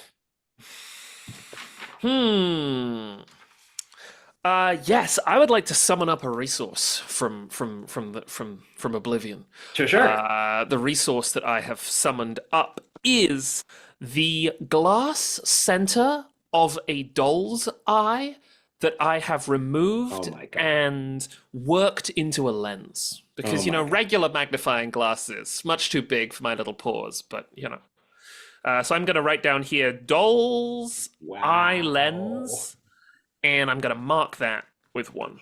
That's great. So you have a rat-sized magnifying glass from a Yes. doll's eye. That is fantastic. I love it. All Okay. right.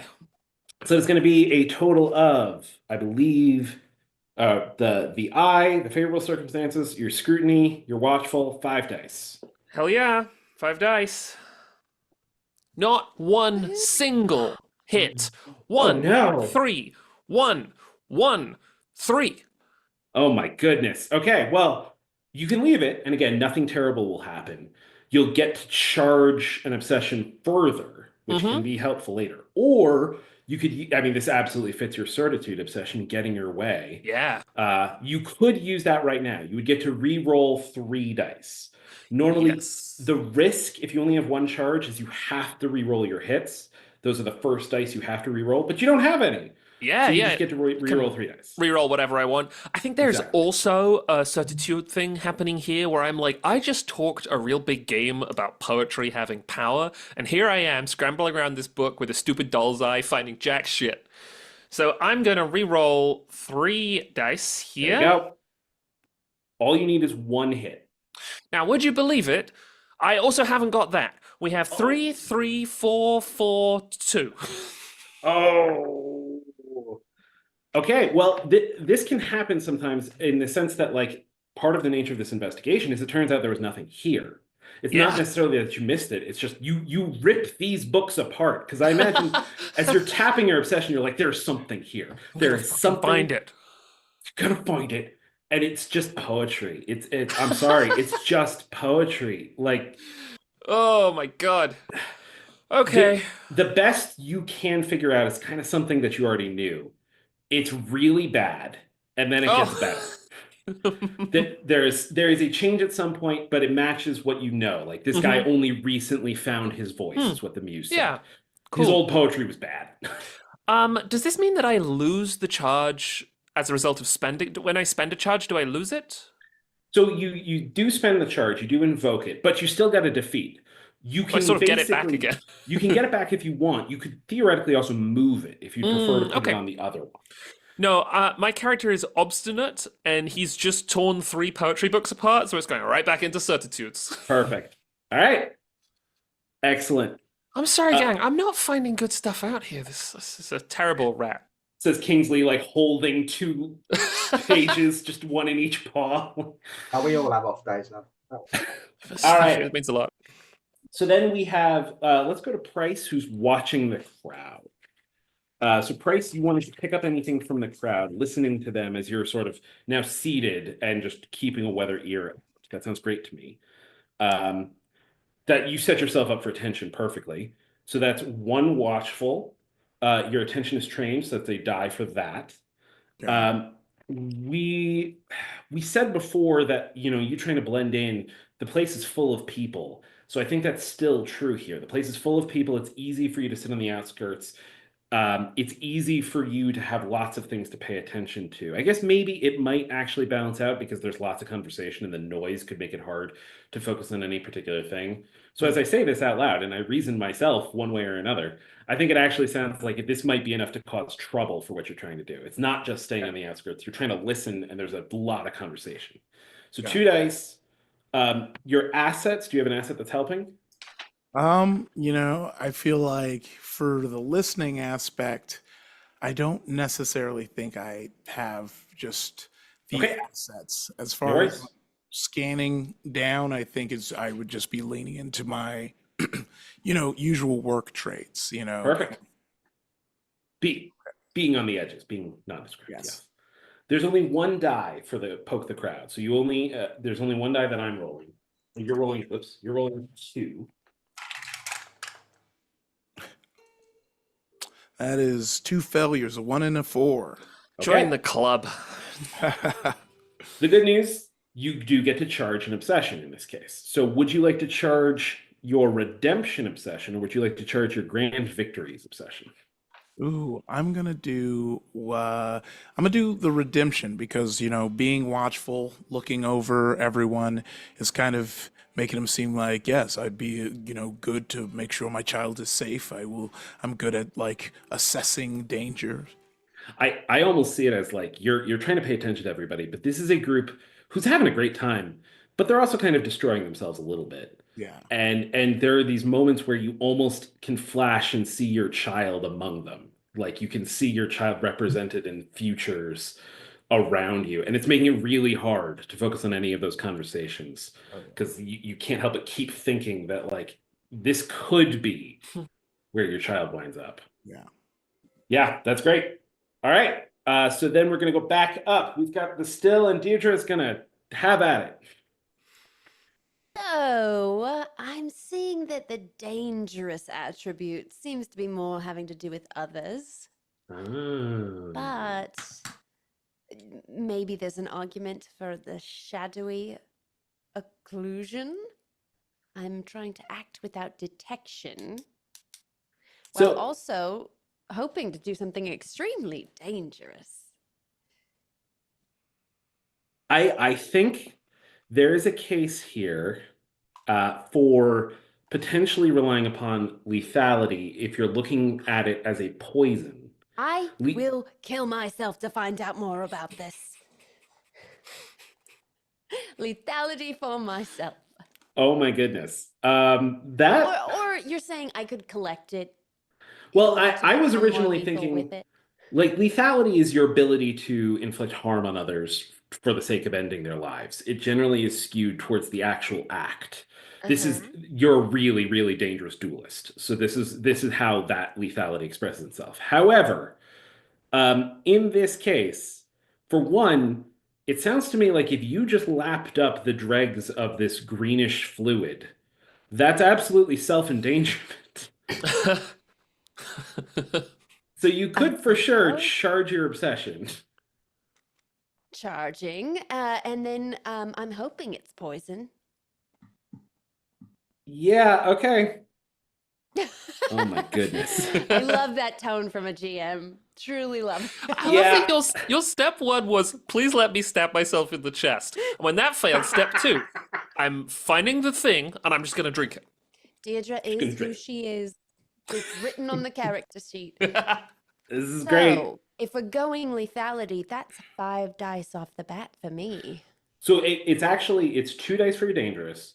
Your master lethality gives you an automatic success, not a minimum. It's an added 1 hit. So no matter what, you get 1 hit just added on top of whatever you roll. All right. You have your charged self-endangerment. I do think that this almost certainly, just by definition, from what we're setting up, in order for all of this to make sense, what we are going to be saying is you are taking some wounds out of this, no matter what. I love that. Depending upon how this roll goes, it might be more. And then I think past that, do you have favorable circumstances? You're imbibing the fluid. I don't think so in this case. Okay. She's experienced with Now, I will self-endangerment. say, That's favorable, I am a right? decrepit elan, which means I'm overcome by wounds at a higher limit. You which sure is are, 6. yes. Yep. So normally if anybody for this quick start hits 4 wounds, they would be out. If you hit 6 wounds, that's when you go out. So you can go a lot longer than most other people in terms of wounds. So that means you have plenty of wounds to spend on this. It's fine. It's nothing to worry about. And it's the only fine. bad thing that could happen when I reach 6 wounds is I could be overcome by them, and if I roll more 1s than 6s on rolling my highest ranked obsession, then my death would be final. It's fine. That's not happening. No big deal. It's not happening this time. For sure, it's not happening. All right. So you can roll your 2 dice. 2 6s. Oh, wow. Okay. So it's 2 6s plus your automatic 1 from your master. So that's 3 hits. So that's enough to clear out the still. What do we call that? Oh, wait. I should roll. Sorry. I should roll. For the still. Triumphant? I got nothing. So that was a triumphant success. That was all of those off of the still. You now have 2 additional clues off of the still. For one, as you lick this stuff, the last dregs of it. It's not a poison as such, but it does seem to be very dangerous, and you can feel it inside of you. You're gonna take. I'm gonna roll. Yeah, woof. I rolled a 6. So you're gonna go ahead and take 6 wounds, boxes, to be clear, not levels. So 6 boxes means your wounds is going to go up twice. It's going to be at level 2. You are overcome at level 6. Okay? So that's a lot. Okay. 6. You So a wound is only inflicted when it gets to a new level for my yes, decrepit Elan exactly. ability. Okay. You can go all the way up to level 6 wounds, and all I've done is 6 boxes, which means for you, you have 3 boxes to mark. So you would mark all 3 and then mark all 3 again. You're at wounds level 2. But you still have 4 more to go. So you're fine. You're fine. No big deal. It does mean several things happen to you, however, including this is how you're getting these clues. For one, you can feel things growing inside of you. Oh. Those like old sort of wounds and scars and tears in your body because you're a tomb colonist, those old things that have not fully repaired, it's like something is shooting through them. Oh. And you can feel it grow inside you. Little like my sweatshirt. Yeah, exactly. Beautiful herbal remedies. It's great. It's good for you. It's fine. It feels like something Pain living is good. is spreading inside of you. And it goes fast through you, it seems. Like something about you means it has grown very quickly, shot through your whole body very quickly, even with just that little tiny dose. You feel invigorated at the same time that you feel this pain. And dare I say, you feel practically poetic. But when it's in me, it's not so disgusting. Yeah. Exactly. For you, it feels great. It feels Would you like describe this as perhaps releasing my angel?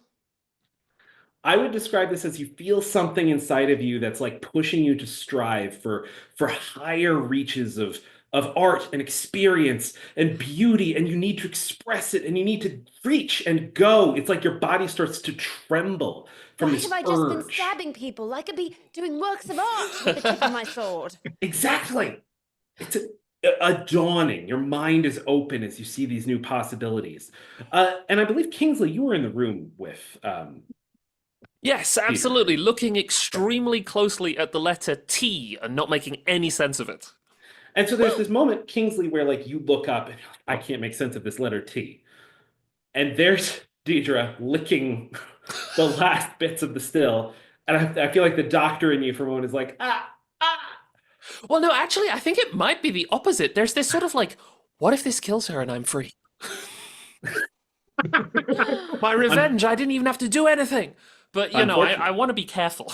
Yes. Kingsley, my dear friend. And I would like to scoop them up and sing to them. I think that I'm on to something new. Also, I don't know if you know about my personal ambitions, but I don't know.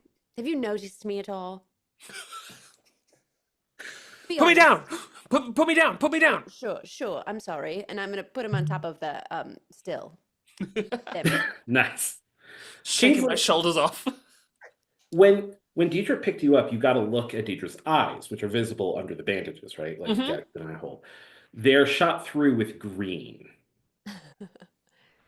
And Deidre, as your last little clue, as like all of those feelings kind of resolve a little bit, you feel a pull, almost like there's a compass in your brain pointing in a particular direction. I have an idea, and it's that way. Tell me about it. What does it feel like? That way. And? Yes! And we okay. must go! All right. Just pop down to the floor, you know, picking up the, all right, beckoning Deirdre, who is presumably looking at the beautiful golden filigrees. Quickly, bring your tiny doll first aid kit and let's go. All right. While all that is happening upstairs, Cassie, you were talking to the red-nosed dilettante. Mm-hmm.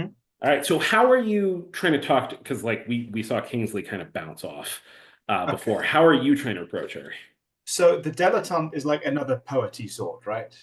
Yeah, she likes to pretend like she's a patron and a critic and a purveyor of art, and She just doesn't know what she's talking about, but she's having a good time, and everybody thinks she's fun. Okay, so I would like to attempt some guile. I have mastery in guile. Nice. Oh my God. And I would like to convince the dilettante that the artsy people are being taken one by one, just as Myles was. And that if she doesn't help us, they might come for her next. She doesn't tell us everything she knows about Myles and the disappearance. That the shadowy person that came and tried to take Myles away might come. Yeah. Okay.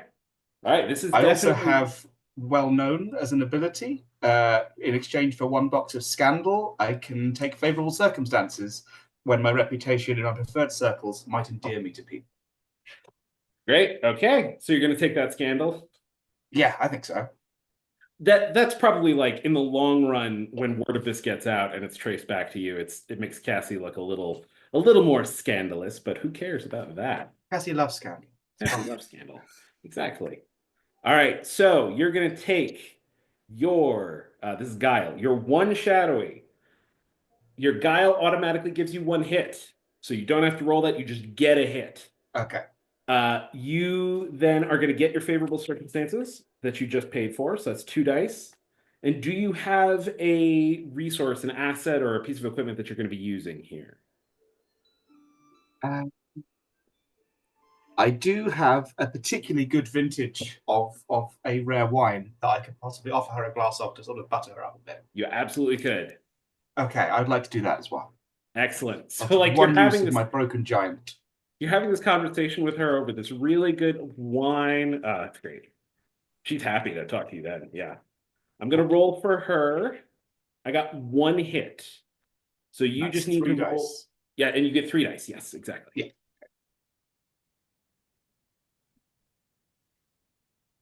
Oh, that's 2 6s and a 1. Whoa. Boom. So 2 6s, your 1 automatic hit. That means you have 3 hits. She only got 1, or I rolled 1 for her as a puzzle. You beat her by 2. That means you take both of the clues, just like with Deirdre, taking both of the clues off the still. You get both of the clues off the dilettante, and they get added to your own clue. Okay. So she is not actually scared for herself, to her credit. She's scared for every one of her poet friends. She's scared for all of these artsy people that she loves to spend time with. She's like, somebody's coming for them. That's horrible. That's absolutely atrocious. Never before has any crime quite so miserable been committed ever. Someone must do something. And you said Myles was taken first? Oh, the horror. It has to have been that man. I looked into him just a little bit. I was worried after that altercation, but when he was thrown out, I thought he was done. But it turns out he's a priest. He's a priest in Watchmaker's Hill. Can you believe it? Scandalous. So scandalous. He came in here, he watched Myles, and he accosted him, saying something about angels. I can't believe it. And if something happened to Myles, it must have been that. The last time I saw Myles, he was reconciling with the righteous Elegies, something like that. But it must have been after that. Myles used the honey all the time. He may have been honey mazed. And if this priest took advantage of him, oh, you have to do something. You have to do something, Cassie. Oh, I will, my love. Don't you? We are on it. We are on it. We are much obliged for your help, dear. We are much obliged. You stand up to go, and like she like takes your glass and pours it into hers. And, absolutely, Miguel. You do something right away. All right. So now there are only 3 puzzles left. There are only 3 remaining dice for you to crack into clues. So if you did go another round, there isn't a ton left to do. So this is a time you could try to get every single clue, or you can choose to stop now and draw conclusions. So what do you think you want to go, and we know who to seek out. And you're possessed of all these beautiful adjectives and nouns and verbs and a direction. On the hill, we'll see a thing, and it's you 3 that I need to bring. Whoa. You have 6 Nice. clues? I hate myself a little bit. What's come over you, love? What's all these years saying you hate I poetry? don't It's know, not but I right. do know we have to go that way. Seem to be taken by poetry, huh? When you first doubted it. My eyes look all right. Oh, they're a beautiful Fine, shade yeah. of emerald, love. They feel itchy. That's a good way to put it. So you have 7 total clues between you, and you can spend these clues when you draw conclusions. So the way this works is you propose a question you'd like to ask, like something you'd like the real answer to know where you're going. You may ask any question that makes sense, but there are some examples like what happened here, who was here and when were they here, why did this happen, where were they going next, what did the participants reveal about themselves. You assign clues to the question, so you have 7 total between you. You could assign 3, 4. That's how many dice you'll roll. Okay, and then when you roll those dice, depending upon how many hits you get a full answer. If you get 1 hit, I answer the question fully. So all you need is 1 hit to get an answer. More than that, you get follow-up questions. You can say, okay, but then if that's true, what about this? And I'll answer the follow-up question. So to start, what question do you think you'd like answered?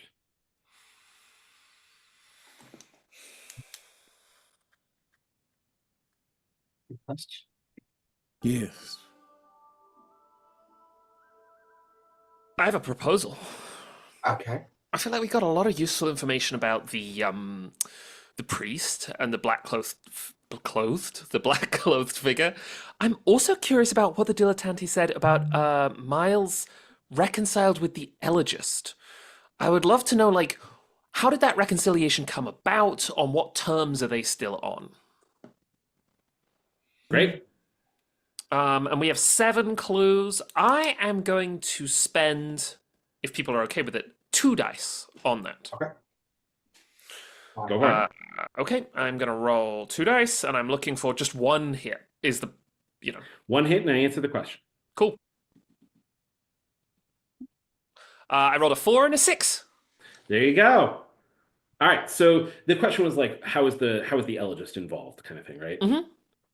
So in terms of putting everything together and some of what the dilettante said, right? We'll say like Cassie heard the dilettante go on for quite some time about all of this. I'm sorry. Actually, it seems like the elegist was in cahoots with Deacon Samuel, with the priest. However, it seems like the elegist was a tool. The elegist was a tool of... Oh, that's another question, I suppose. Yes. Well, as in like, how was she involved? She was involved like she was not spearheading anything. Is the answer to the question is it seems like Deacon Samuel Sure. was the source. Yeah. Oh, Diaz. If only I'd seen something like that before. Do we leave the Bible behind? DS was in the Bible. I Oh, showed you. just my mind is completely fried. I took 4 books completely to pieces, and I was trying to read the poetry, and most of it was awful. Yes. Well, if you only look at one thing and do it with disdain, perhaps it would work best. P.S. It's worth noting that as you are all convening and comparing notes and figuring these conclusions out, everybody does notice that Deirdre's eyes are shot through with green. Anyway, anyone feeling horrible pains inside all of their wounds? As I said earlier, I think I'm sort of taking the approach, let's see what happens. It'd be very odd if she died twice. Yes. Oh, no, I've died many more times. Are there any other questions you'd like to ask? And it's okay to say we know enough. We know what we're doing. We have 4 remaining. Powdered You- mushroom? You have 5. 5. Yeah, we could certainly inquire more about the substance, I feel like. Is that the same substance that was lying on the still? Yeah, Sure. the thing you stuck your tongue in, love. I think we should probably know a bit I more think about I that know one. about it. I think we're fine on that. All Well, I right, think we know what it does to you, but we really don't know what else it does. Probably Because we kill all people. didn't lick it. Perfect. All right. So do you want to ask the question like, what is it? Do you want to ask the question, what does it do? Yeah, I will ask, like, what is its purpose? Great. Okay. Hmm. Why don't you go ahead and roll, Ify? How many clues would you like to spend? You have 5 remaining between all of you. I'm gonna keep going with the 2. Just try and do 2. Got it. All right, let's see. Come on, turn it around. Oh, that's a 5 and a 6. Oh, hell yeah. Ooh. 2 hits. The GM answers the question fully and truthfully, and you get a follow-up question that I will answer. Okay? So, for one, what is its purpose? This is not at all. You for sure, Price. Like, you've dealt with poisons, you've dealt with stuff. You've never seen this before. None of you have ever seen this before. This is not anything that any of you is familiar with. If it is at all from the Neath, the gigantic cavern that London sits inside, it's got to be from the farthest possible shores, and it's not impossible. It is from even farther beyond that. It is completely strange, completely beyond the experience of basically anybody here. And potentially it still seems, even in powdered form, mildly alive. It moves subtly as you sort of shift it around in its little Beautiful. container. I'm just lit up by looking at this. Anyone else? We smell Keep the lid very securely on this. Yes. I don't know if I'm lit up. I think I'm going to keep my distance from it and continue to see what it does to you. Kingsley with a little notebook. Price, my sparring partner. You won't spar me in this. If I can take it, so can you. Or are you too afraid? God. Well, after hearing "Are You Too Afraid?" this does in fact triggers the rivalry between Price and Deirdre. And you think I am afraid of this powder that gives you itchy eyes? You think I am afraid? Prove otherwise. No, I'm not afraid. And he like very scaredly takes a small lick as well. I'm egging on, like it's my enabler. Like, go on. Oh, I'm curious to see what this That's does. All right. I was about to ask Cassie, because like this was your resources. Are you okay with this? I shouldn't have asked. Of course you're egging from Oh yeah, no, I'm curious. I have one of my obsessions is freedom, freeing others to become what they will. Oh and my if goodness. becoming sort of mushroom riddled poets is their character arc, then I'm all for like them embracing that.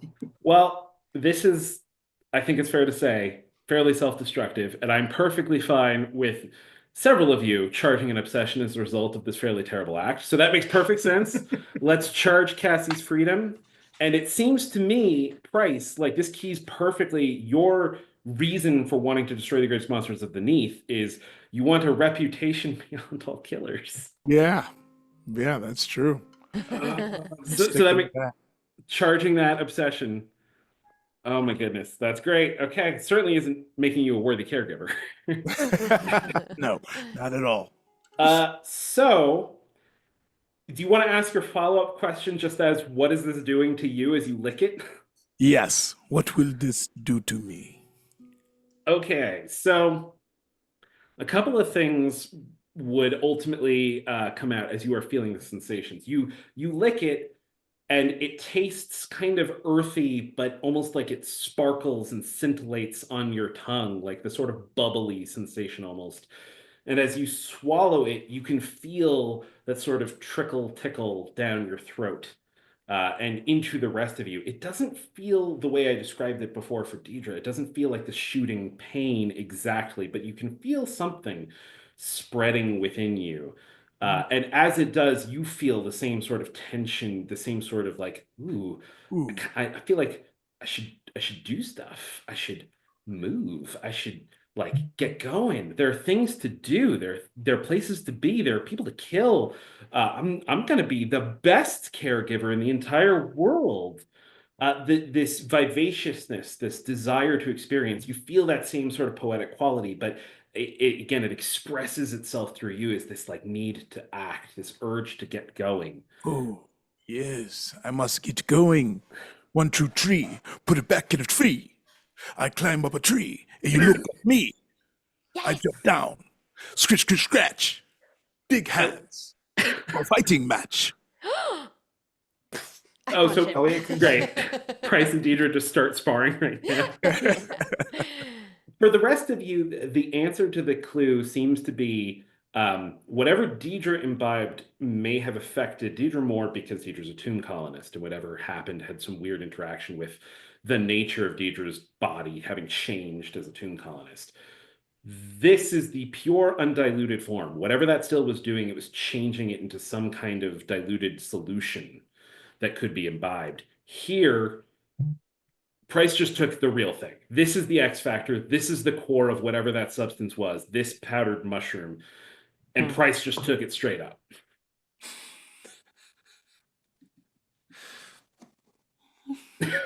I'm thrilled by this. All right, you still have 3 dice left if you would like to ask another question. Oh my god. Before we ask another question, my powdered mushroom had 1 use. Did that count as the use? I think so, yes. That was the use. Okay. Yeah. And I should also say Price's eyes are very, very quickly shot through with green. Okay. I would like to use a clue on what it could mean to let me release your angel, which we now know the initials DS mean this was written by Deacon Samuels. Mm-hmm. Perfect. Okay. Do you want to spend just 1? You have 3 remaining, and each one is a die. Unless anyone wants to ask another question, I'll just go ahead and spend them, and we'll follow this compass in my soul. Yeah, Yeah. I think we could probably spend 3 on this. Then. Yes. All right, Do it up. a 5. Nice. Okay, so I will answer the question. So what does that mean? Okay, so there are a couple of things. The distinction between what you are experiencing and what Myles was experiencing may have been due to Myles was experiencing what you're going through and also doing honey. And something's going on there of like it reaching out beyond him. This compass you feel in your brain, this compass that now obviously Price definitely feels as well, pulling you. This thing inside of you reaches out to other things, reaches out beyond it. And if somebody used honey and this stuff, it could reach through dreams. So it's entirely possible Samuel was reached through dreams and believed something is going on here, was drawn to it, was pulled toward it, like entranced by it, and he needs to get this stuff out of Myles. The stuff inside of you that is growing needs to bloom. Kingsley, have you refilled your stores of medicinally viable toxins? Can I My have sleeping prisoner's- toxins? Yes. No, prisoner's honey. Oh. Prisoner's honey, just a dash, just to see. Ooh, well, I mean, here's the thing. I don't have any prisoner's honey because of its dangerously lethal powers, and as a good doctor who spends time working with children, it's important to stay on the straight and narrow as far as that's concerned. Bernice! However, I'd like to say we are in a honey den. Yeah, You I was want gonna honey? say. Yeah, no. Hit You me. want some? There's some Go about. up to the bar. what we could do is we could combine it with my laudanum, which would both put you deeply asleep and, you'd get the effects of prisoner's honey. I'll consider that. Just a moment, and I'm gonna go to the bar and ask for some prisoner's honey. I'm definitely not trying to kill you with this laudanum. I promise. I promise I'm not trying to combine the laudanum and the honey to end you. That's not what this is about. A Oh, no, dreamless I wouldn't sleep. Think that. I wouldn't think that. Why Would would never- I think that? We're both Beautiful, in the same concern. still pool of water, stars never seen before by the citizens of the Neath reflected on it. Oh, what a treat. Sounds delightful. Another time. So you would like to secure for yourself some honey before you depart from the pickled slug, it sounds like, right? Sure, for later. So this is a great instance to just be like the exact way that Jack did before. You can create the resource and say you've got a vial of prisoner's honey, probably enough for a use, because prisoner's honey is not cheap. it's not dirt cheap, but it's available. And so you could go and get some, and we could just say exactly the way that Jack did. Like, you have this as a resource now. We'll add it to your sheet exactly with the doll's eye. And we can just say you got it from the pickled slugs. Would you like to do that? Yes, please. Perfect. Okay. So we'll give it And one use because it's a little one expensive. retroactive question that maybe Yeah. we got when we asked about the pickled mushroom or the powdered mushroom. How long do we think this will last? Oh, well, that sure sounds like a follow-up question, and it would have been great to have one more hit on those dice to get, but unfortunately, I'm just not sure anyone here can be confident how long this is going to last. Good thing I had a lot of it. That is excellent. Okay, so you have prisoner's honey now. And you have, firstly, the clear implication, Deacon Samuel was in Watchmaker's Hill. This is another district of London. But secondly, you have a compass in at least two of your brains. So it sounds like you just would like to follow that compass. Yeah. Yes. Do we know And where on that the compass is way- pointing? I would just like to tell Cassie, Kingsley, Price, all of you, I think I love you. Oh, pretty light. No, I mean it. I mean it Powder? this time. I mean it. No, the powder love you is too, making girl. you do this, huh? The powder is making you say you It's love not the powder. Writing down in the rat book of, I guess, Doctor Mysteries. Oh, produces love. Okay, good, useful. Good to know. Walking like some distance behind, looking at them talking to each other. So following the compass in your brain, Cassie, to your question, the answer was like that away is where it goes. But that away is towards Watchmaker's Hill. Okay.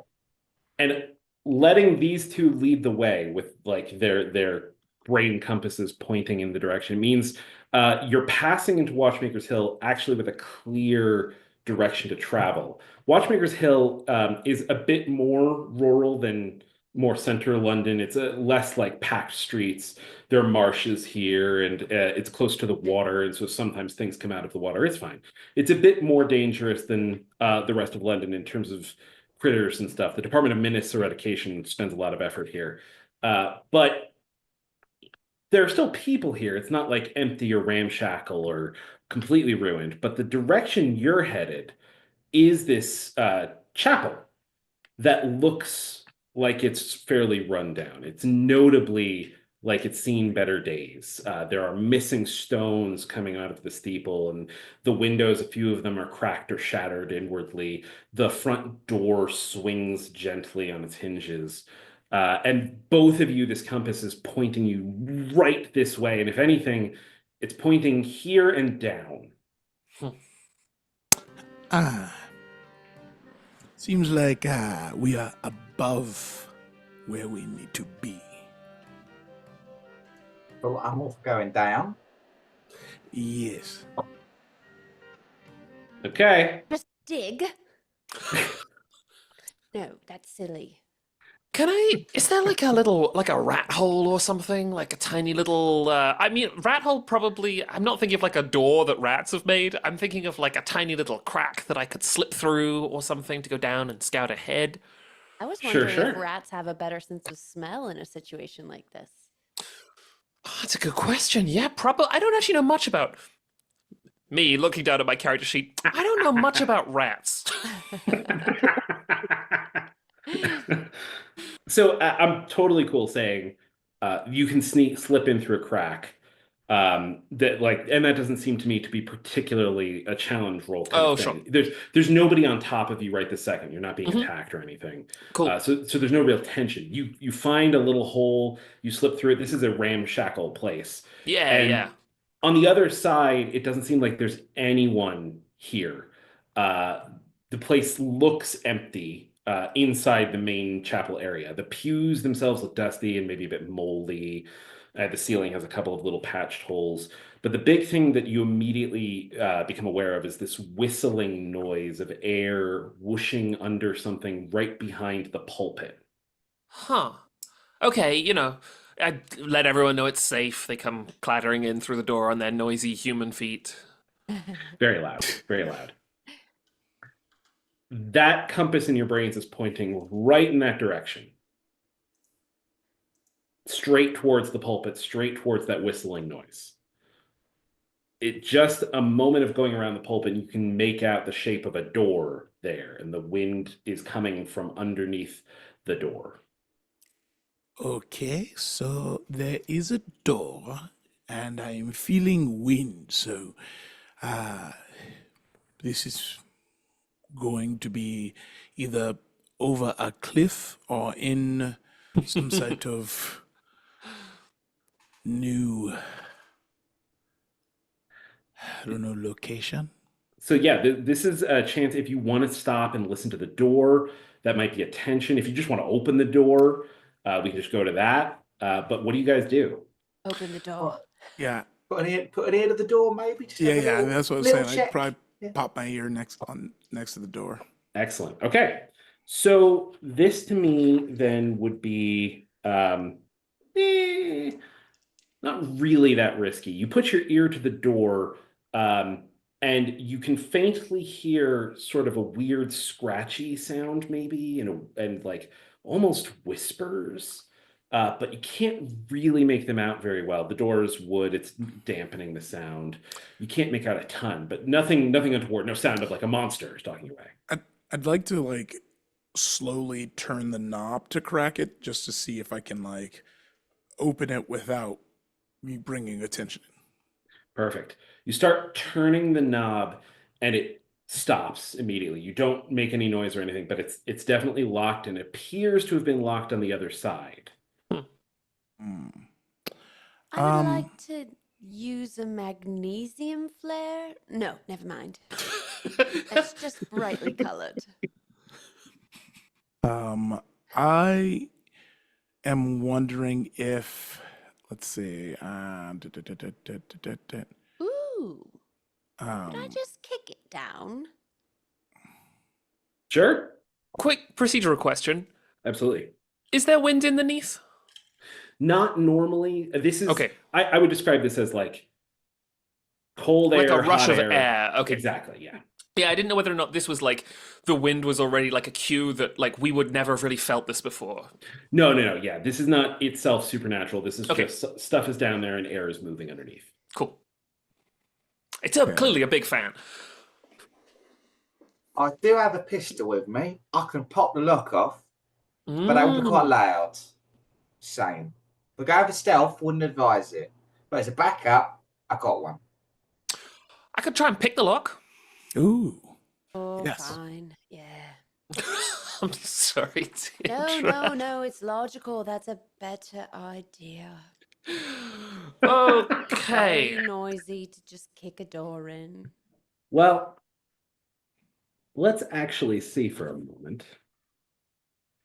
Because I think that's a great point. While it would make sense to Oh no. under and to pick the lock, that's probably the sensible and quiet way to move forward. The reality is you have a charged obsession for experiencing danger, I That believe. seems very safe and logical and the best Yeah. course of action for safety's sake. So I'm going to seize you by that obsession. Your obsession is driving you to just break down the door, to just go through, to just solve this problem instantly. It's going to be loud and it's immediately going to alert anybody down there that I you're up love here. this mechanic. Would you like to give in or would you like to resist? Oh, I could resist? You can resist. If you give in, you get another charge. If you I give in! resist, okay. Never mind. Okay. That's fantastic. All right. So I'm just going to go ahead and skip past this because the idea here is like the consequences of giving in are the equivalent of if you had made a roll and gotten a defeat. They are that problematic and dangerous. So you get a second charge on experiencing danger, Deidre. Oh, that's my As- third. Oh, that's your third. Okay, excellent. So that's a lot. All right. And then how do you break down the door? Do you just kick it in? Do you do something with your sword? Wow. No, we just stand back, everyone, and I'll just do my patented hurl my body with no worry for the injury I might experience. Oh, that's Full great. force into the door, I love leaping it. off the air. I love it. Floor. Okay. So yeah, so like you hurdle through the air, slam into the door with your whole body as hard as you can. The door cracks off of its hinges, falls in, immediately starts sliding down the stairs on the other side with you on top of it as you are sort of Legolas surfing down the stairs into pitch black darkness, creating a horrible, horrible clatter of noise that will have instantly alerted anything around to your presence. I think we've got it. Nicely done. Thanks, babe. So, are the three of you just going to follow Deidre down? Yeah, I think I'm just gonna be like, well, damage done. Yeah. Might I as think well at just this go. point, Okay.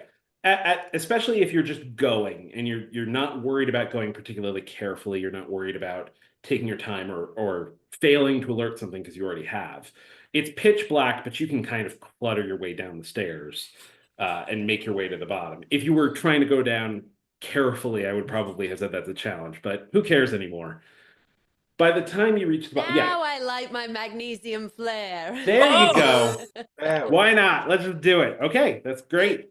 So the magnesium flare burns into bright color. What color do you think this flare is? Bright pink like my dress.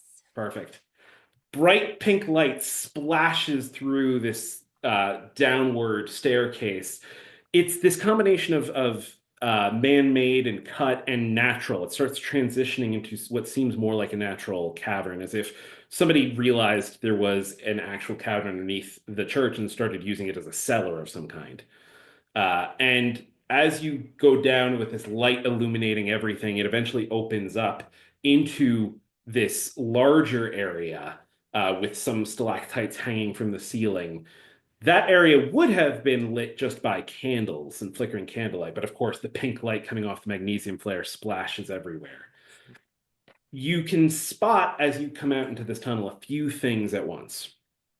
One is a desk, a makeshift desk of an overturned crate.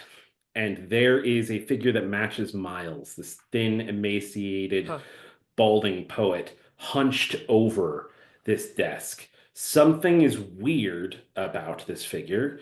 The light, even from the magnesium flare, plays across his face as if it's like covered in a lattice of threads spreading over his skin, and his eyes are a bright and brilliant green.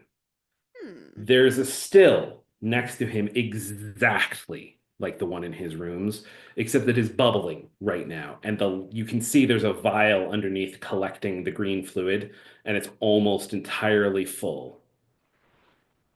And lastly, there is a man dressed all in black, a priestly black, standing in your way. In the light from the pink, you can see he looks unwell and haggard and has a wild mania in his eyes, and he is brandishing a knife in your direction. Come no further, he says. The angel will be released. We will save him. There is something inside him that must be released, and you will not stop it. I think you are pointing that knife at the wrong group of people, if I would say so myself. I reach my hand into my dress and pull out the derringer and point it back in the direction of the knife. There's a second of hesitation, but he's still gonna point that at you. It's something is gripping him, this fervor that means he's committed to this cause. If you would like him to stand down, we can go for that. But I would call it early. That's a formidable challenge, which means essentially every threshold of hits is one higher. So instead of needing one, you need two. I'm going to look over at at Cassie and nod my head and go, like we said, and I will pull out my well-oiled revolver. You have seemed to have brought a knife to a gunfight. Okay. Well, I brought a sword to a gunfight, and from the ground lying on the back of the door, I will unsheath my cane sword. So this whole group of well-armed individuals and their rat friend, who, as far as I know, has not brandished anything, but I'm waiting for my moment. all right. So I think it sounds to me like Price is leading this charge. Is that right? Yeah. They have a trained well, murderer on squad, so Yeah. I feel like I would take the lead on this. Now, I'm going to go ahead and say the other two of you, Deirdre and Cassie, with your weapons brandished, you're giving the equivalent of favorable circumstances. Like, you're giving this the best shot it can have. He's clearly outmatched. There are more of you. You clearly know what you're doing. Like, this is not going to go well for him. So in terms of trying to get him to stand down, this is the best circumstances you could have. So you have 1 die for dangerous. You have either 1 die or the reserved 1 hit for your adept. But remember, all of those thresholds are 1 higher. If you only get 1 hit, it's not going to cut it this time. Okay. I'll take the 1 hit just to be, have at least that baseline. So now I'm only trying to get 1 hit. Could I give an added die because of my lethality? It's a good question. So in this case, the thing we're focused on is coercion. Because we're trying to get him to stand down through the intimidation. So you are lethal. If you were trying to kill him, We'll absolutely. just see if that comes in handy. Yeah, it might come next.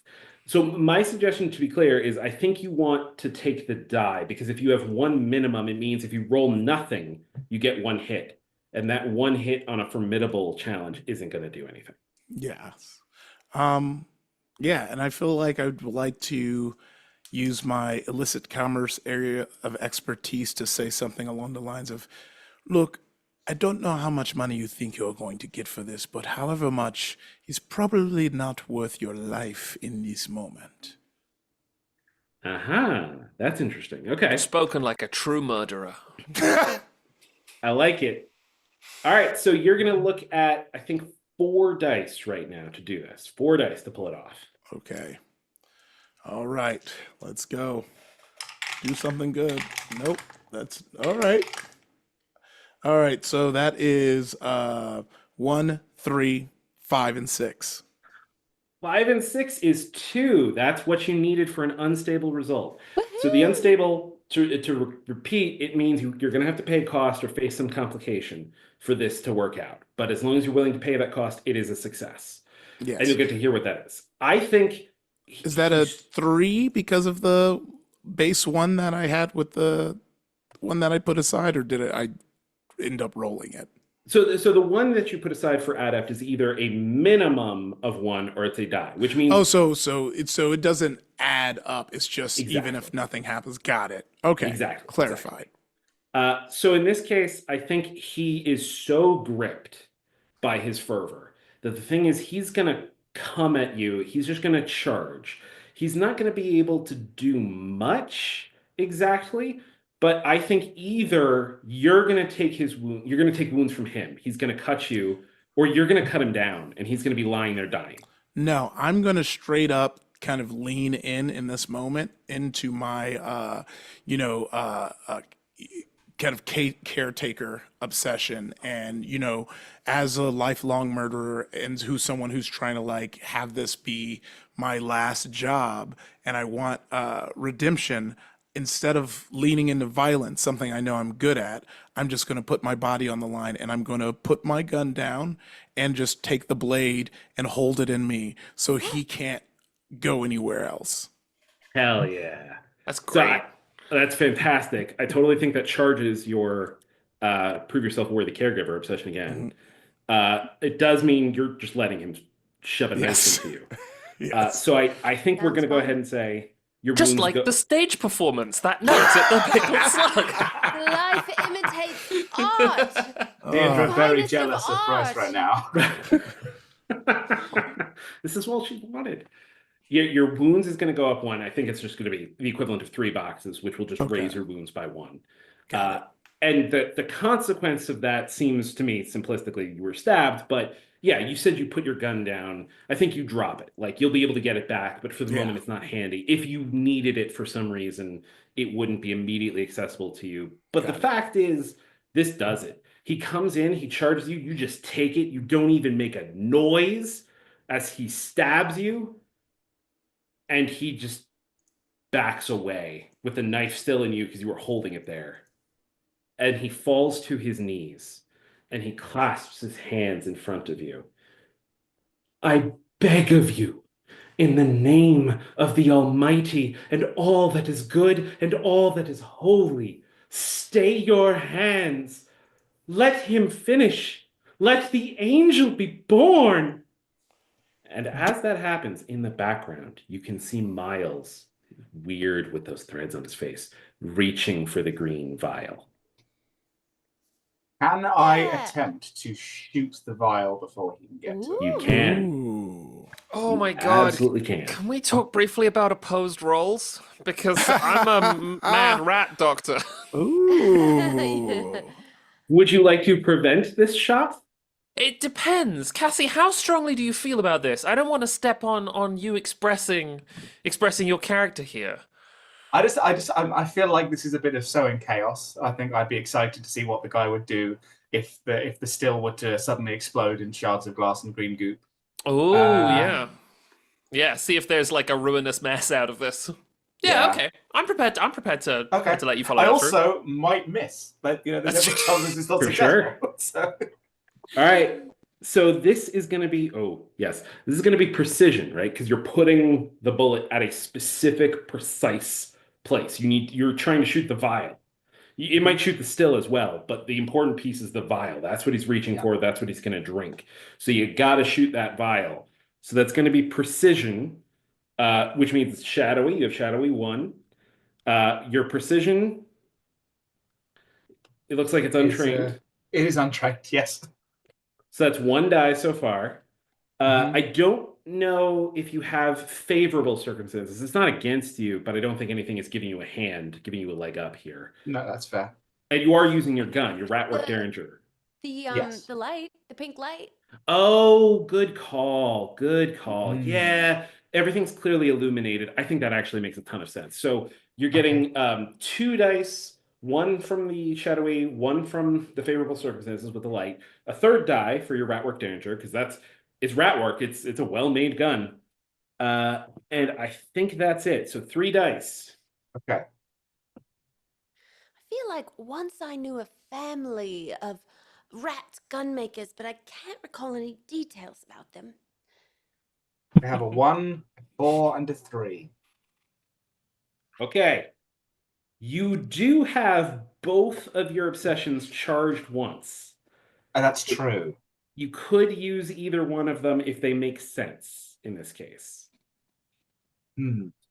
I don't know if freedom really makes sense in this case, but destroying the greatest monsters of the Neath to keep people safe. That's because you're not an American. See, freedom means you can shoot whatever you want at any time. I'm learning yes. this. Forgive me. Fair enough. Fair point. But I think I could probably I think we could justify that destroying the greatest monsters of the Neath. I am protecting Myles from whatever he's about to imbibe. Absolutely. Okay, so that will let you re-roll 3 dice. Okay.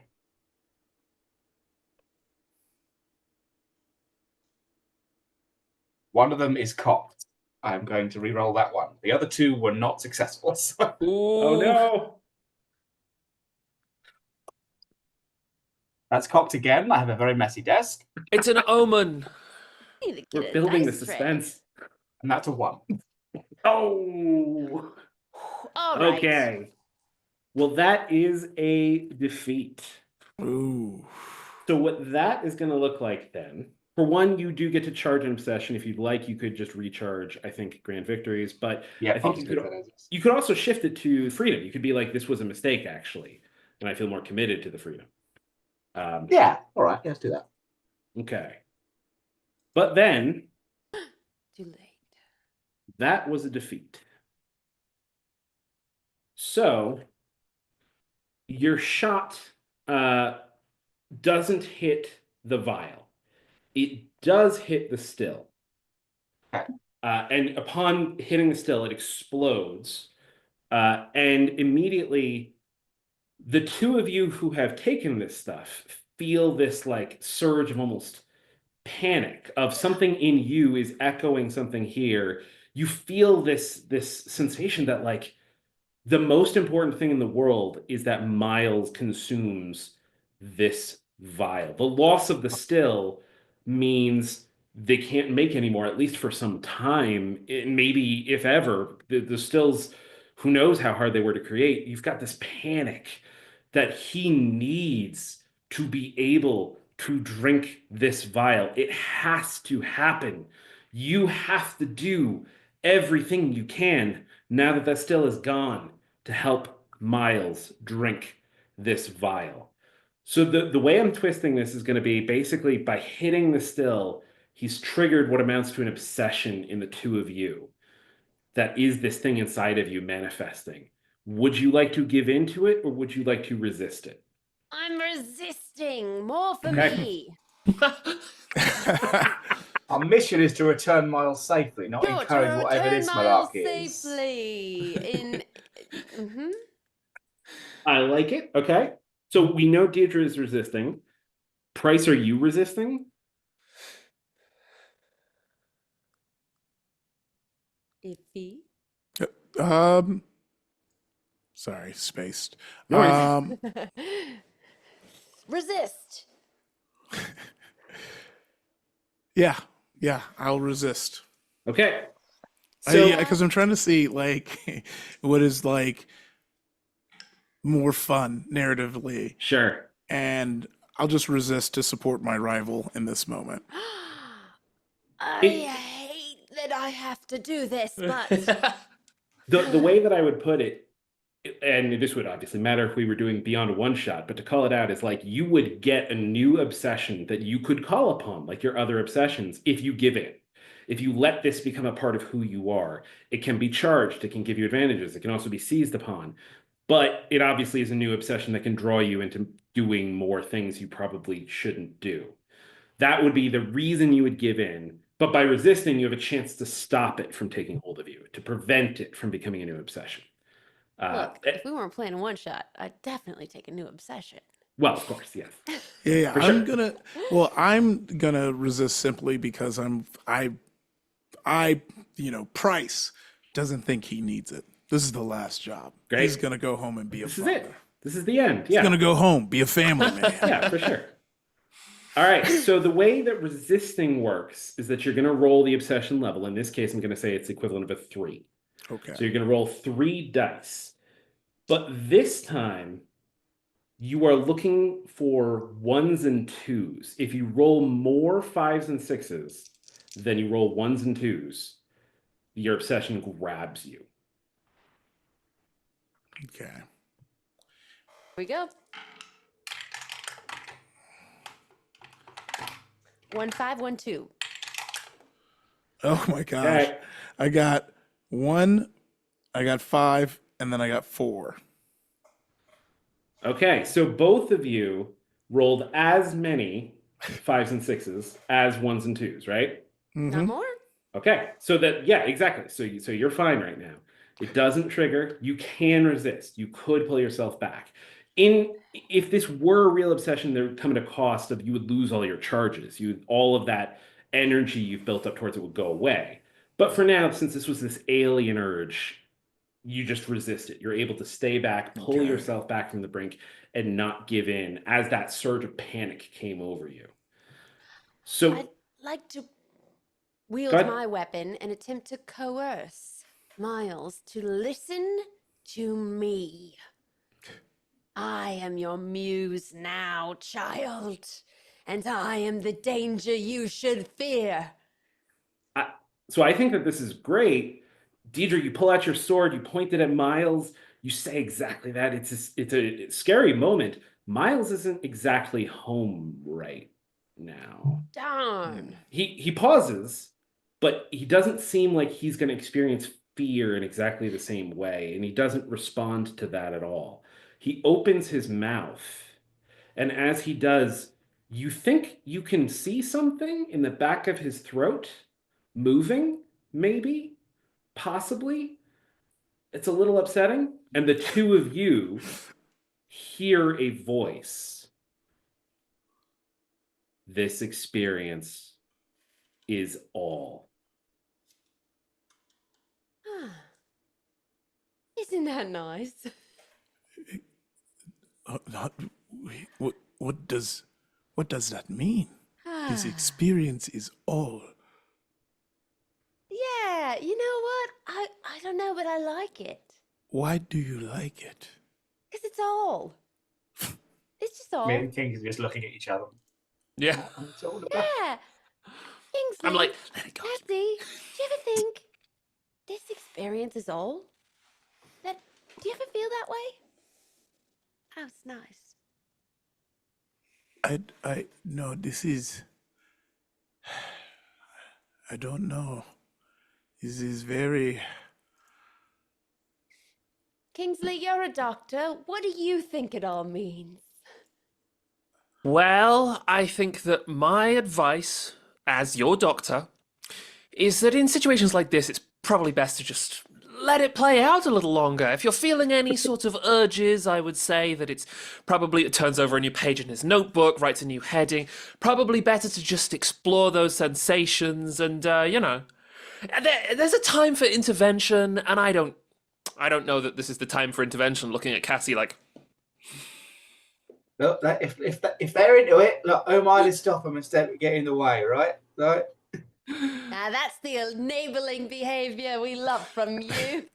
But I'm In not going to fact- partake in your weird green goop, but you knock yourselves out. Could we, Kingsley, will you take a look? I saw something in Miles's mouth. Can I restrain Miles while Kingsley looks in there? Yeah. You can try to physically restrain Myles, for sure. That's going to be using force, because force is like physical force. If you had made the roll, that would have been breaking down the door. But as it stands, that would be your dangerous and your force. You good with that? Yeah. Is Okay. dueling at all an element of this? Seeing where my opponent is going to step next. Just getting in their head a little bit. Well, Anticipating movements. I actually think in this case you have something better than that, even because you are connected to him and whatever is inside of him. So everything you just said, you're predicting where his next move is going to be. You can feel him at some level. Like you're so close, you know where he's moving. Some would say I know all. Nice. All right, so that's 2 dangerous. That is 1 for sure for this connection to him. So that's your favorable circumstances. Do you have another item that you're going to use, an asset that you can use to hold him in place or bind him? I have a little something you'd like. Oh, I could give him some prisoners, honey, but maybe I'll just use these thickened spare bandages that I need for the binding of my body parts that fall apart, but could also be used to tie him up. Perfect. All right, so that is 4 dice to hold Myles and prevent him from having any chance of drinking the vial until you choose. 5s and 6s, 5s and 6s. 1, 5, 1, 6, and 1, Oh. 4. There you go. Full Beautiful. success. To ask the dice nice. Absolutely. There's a minute in there when you are binding him and you can feel him straining, but you hold him back. And this thing in you, it almost expresses itself as a curiosity almost of what is happening next. You can feel that tweak of it's wondering what will happen. It's interested in this moment almost. So he's bound. He cannot drink the vial. The vial still is full. It's intact. And I mean, you could just take it from him at this point. Does somebody take it from him, or are you letting him hold on? Can we bottle it? Yeah, you can put a stop. Let's cork that and pocket that. Great. Yeah. Kingsley right. thing to take hold of? Yeah, let's do some extremely dangerous rat doctor work. The deacon behind you is like, please just let him drink it. Like, to be clear, he is still pleading with all Yeah. his might, but he's Yeah, not yeah. getting away. All right, I'm gonna climb up on that fella and see what's going on down his throat. Okay, this sounds great. You, Classic phrase. Classic phrase. this is really simple and easy in this case because it makes a ton of sense. Mark 2 nightmares, please, as you stare down the throat of a possessed man, and you can ask some questions based on your medicine. Hell yeah. Okay, 1 nightmare's marked, and that turns me over to nightmares 1. And now I'm There you marking go. my first box again. All right, questions based on my medicine. This is what they teach you on the residency in rat doctor school. Question 1. What is the thing inside his throat to my trained eyes? A plant, a mossy kind of fungal growth with fronds inside him. And up close, you can tell like this thing is growing through him. Those threads on his skin are like mycelial strands. Okay, great answer. Question 2. Is there any way for this man to recover from this? Or is he, as far as we're concerned, done? Great question. This is the edges of knowledge. Like this thing is so strange. It's not well known, but if you had to guess, this is that very moment. If he drinks that vial, there is no coming back. If he doesn't drink the vial, it might be possible to bring him back to himself. Can I kill him? Nah, we need him. No, hang on. Oh, this is very frustrating because I have one obsession that says destroying the greatest monsters of the Neath is better treatment than patching the wounded. Oh, that's actually a pretty clearly worded expression, right? Which is that better treatment than patching the wounded. If we let this thing be born and then we kill it, that is potentially a better way out of this situation than try to patch this wounded man up. I love that. I also have getting your way, and there is this sort of like deep fascination of what is going on here, and I think I might be able to have my cake and eat it. The first part of my cake goes, birth the monster. Second part of my cake goes, kill the monster.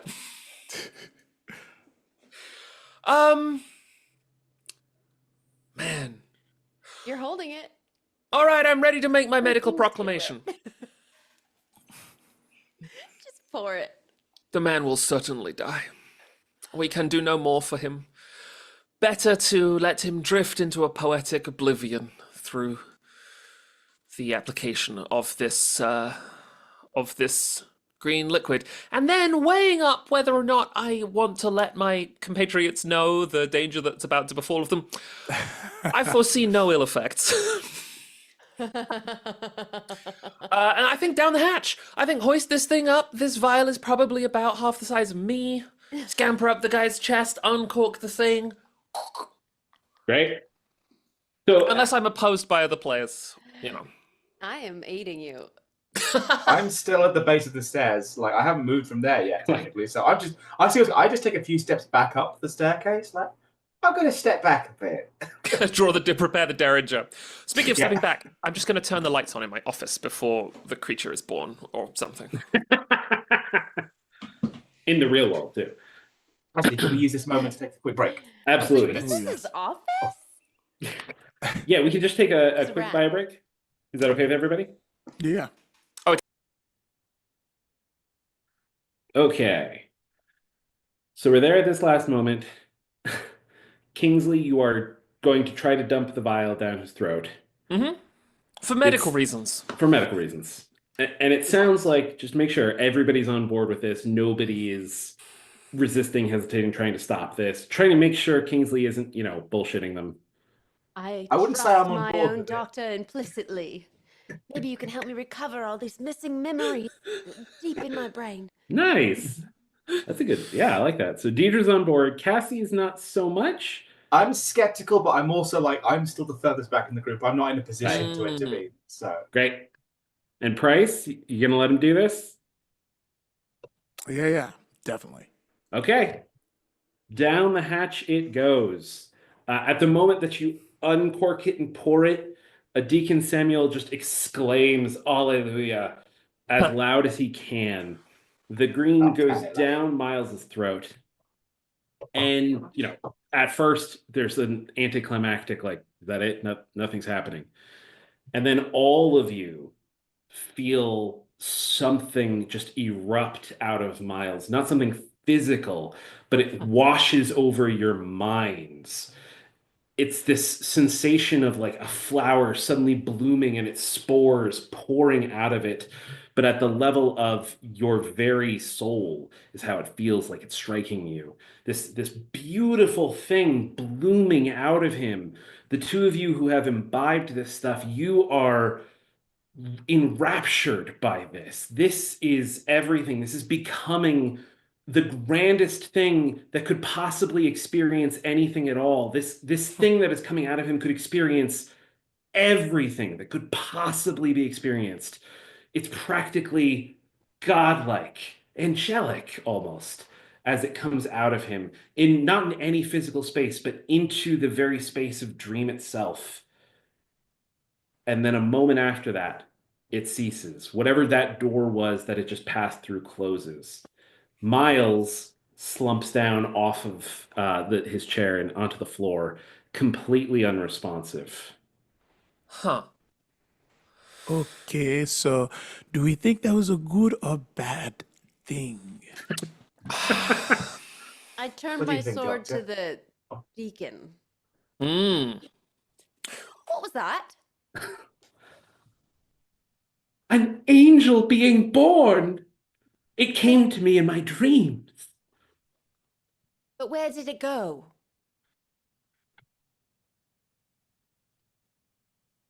Heaven! So how do we kill it? Why would you kill an angel? Well, the angel killed that Ask bloke. me my reasons. Just look at the pointy end of my sword and answer my questions. You can do what you will to me. I have lived a life of failure and shame, and all of it would have been for naught if not for this. I am redeemed in the eyes of the Almighty. I kill him. No, don't kill him. Yes, there's valuable information we still need right now. Information, right, yes. Yes.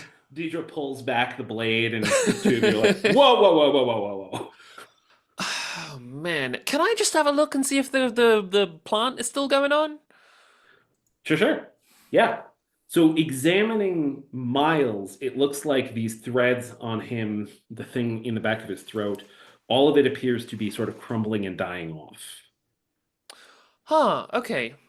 Right, so it was like that was the stem from which something flowered or spored or blossomed. Shit, okay. I'm a little uncertain as to what we're doing now.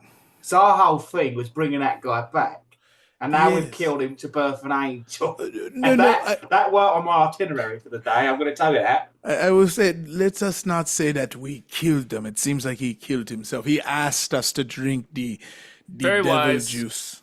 Very wise, and I'm sure that if we get our story straight, we'll find that the man lifted the vial to his lips himself. Instead, I propose an alternative. It seems that this woman who is in search of the poet is not hunting him for any great love of the boy, and is instead merely looking to, furnish our own pockets with the quality of some poetry. And the way I see it, I'm surrounded by one poetical loving murderer and one poetical loving duelist. I believe you've come round on the subject, Deirdre. Perhaps we sell your services. Look into my heart and think about how I now feel about poetry. And as I feel the green of my eyes and the growths within me, I am inspired. Of course, it would be an honor. Okay, so Deirdre's on board. Price? Yeah, I guess, sure. My one question is the part of the, is that going to happen to us? No. No. No? No, of course not. Of course not. It actually, I examined it, and it only happens once. This is a special kind of creature that only births once, and in fact has no further capacity to reproduce. So I think that both of you are perfectly safe, especially you, Deirdre. Tell me, what was that? Something about that family of gunmakers? I wish I could remember. They were I small. wish you could remember too. And I think their they, tiny hands worked so quickly, and yet, they're not quickly enough to climb the surface of that bucket. yet they had debts to pay. I remember. I I'm hope. sure something like that. Anyway, well, you're certainly going to be fine. Price, how close do you think you are to finding your daughter? I'm sure that if you solve your matters down here in the Neath fairly quickly, everybody will feel.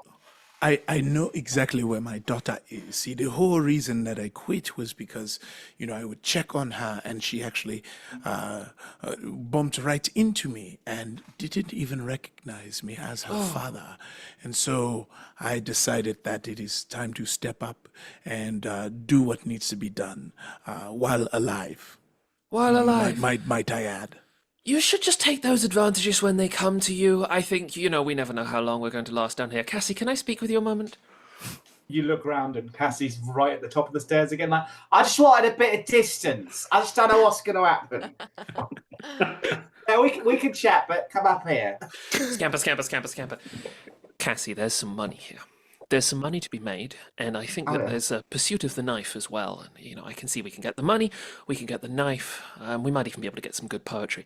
If we sign on these two as, what's it called? Rich people have it.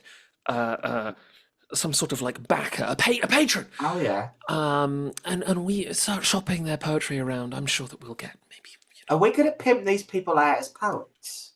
Is that We're what going to you're pimp these proposing? people out as poets. Yeah, we're going to pimp Are we these going to people be out as poetry poets. pimps? I love Poetry it. pimps. But, well, actually, no, first, it's very important. First, look, glancing back at the two people, green light coming out of their eyes. First, we have to sell their poetry to, what was her name, Brendan? The Ambitious Muse. The Ambitious Muse, very ambitious. And then we get the knife, and then, and I'm sure that this whole business with Myles will be resolved pretty quickly. Look, Who wants to be poets? Turning around. Definitely. Oh, I dropped my sword. Yes. Well, the I pen is guess- mightier than the sword, so... Actually, yes. Yes, a poet is great. I need a new career. Now that I am leaving murder behind, and now that I've had the chance to think on it, yes, I too would like to do poetry. So I'm all for I it. think we Onward, brave company. we cut from this to a return to the Ambitious Muse. Mhm. Did you even bring Myles? Oh, Couldn't find him. yes. Oh, sorry. No. Uh, I thought I picked him up, and you turned around and said, "Put that down." Okay. Right? You seem to know exactly what to do, and I'm a little confused. So you left Myles. I presume you left Deacon Samuel as well, who's just enraptured and uttering, catechism or whatever. And you have arrived here back in the rooms of the Ambitious Muse, where she sits upon her shalon, and there the four of you are, much like you were at the very beginning, except not at all like you were at the very beginning. Mhm. Two of you with eyes shot through with green. So, where's my poet? He was lost to poetic madness. Yes, He fell into the raptures of insanity, lost himself Totally. in his poetry. yes. The raptures that caused London to fall are the pain that could bequest us all if we don't the real monsters find. So let all the people get to the grind. she's great, isn't she? That was great. But I love He did the take poetry in a whole new direction. hype, man. Yeah, I love it. Yes. So are you trying to actually get her on board with like hiring the two of them? Yeah, I mean, it seemed to me, Kingsley, that her issue was really that her source of money had dried up. She said that, he'd started to get he started to get some acclaim, and it was really only as his star had started to rise that he disappeared. So we're quite happy to say, well, sorry, we couldn't find him, and it's a terrible shame, but we found two tremendous poets. Does this not clear our end of the bargain? Okay. You lost one poet, you got two. Yeah, Okay. exactly. I love this. I want to do just a couple of rolls to see how this turns out. I hope it goes well for Absolutely. you. I would make the argument that this is, you're able to. I would make the argument that what we're talking about here is cogency rather than negotiation, because I am saying this is the situation as it stands. You thought you lost one poet. What you've actually gained is two poets. Uh-huh. Is this too close to negotiation for your liking? No, I think it's an interesting point because you're not exactly lying with what you just said either. So it's not guile. You're not lying to her. It is accurate that she has lost one poet and gained two. It's the Hippocratic Oath.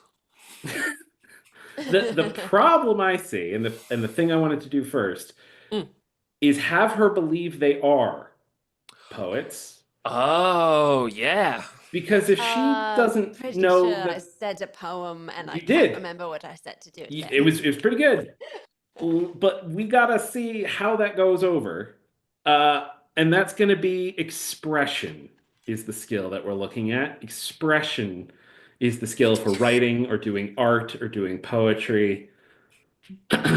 So You made these character sheets. You I did. know what we've got in this situation. I do. How's our expression looking, gang? Are we on Lady Bones Road, perchance? Maybe I know the sound of the bird song and the I am timing objective. with which it comes through the window. So, what we'll do is have Deidre roll one persuasive, no expression. I do think that this thing inside of you is trying to spur you to the greatest heights of what you are capable of, but it is bounded by what you are capable of. So I'll give you the favorable circumstances for that. So that's 2 dice.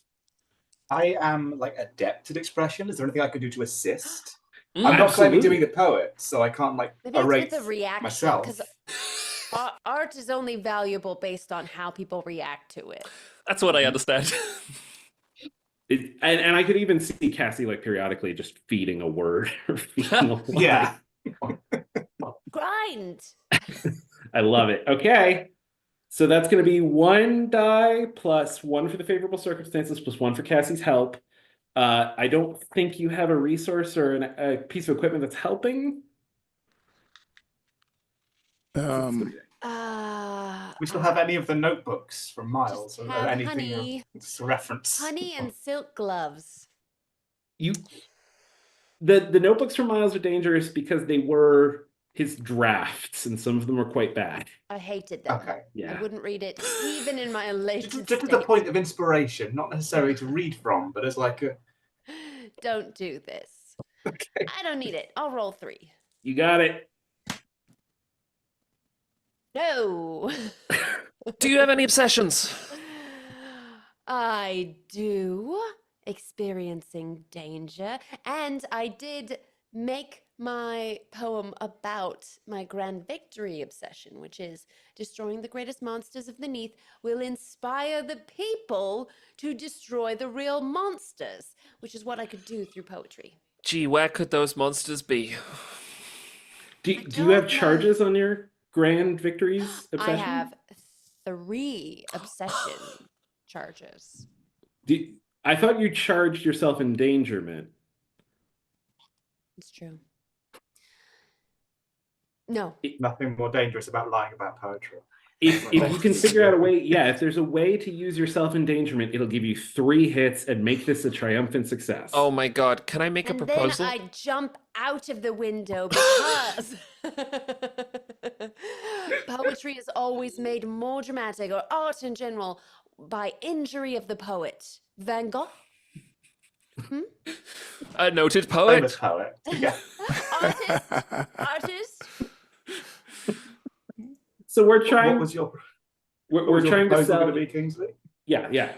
Oh, my proposal, I think jumping out the window is great. My proposal is, Okay. what if you give in to the thing inside you further? We know what it does to people. Ooh.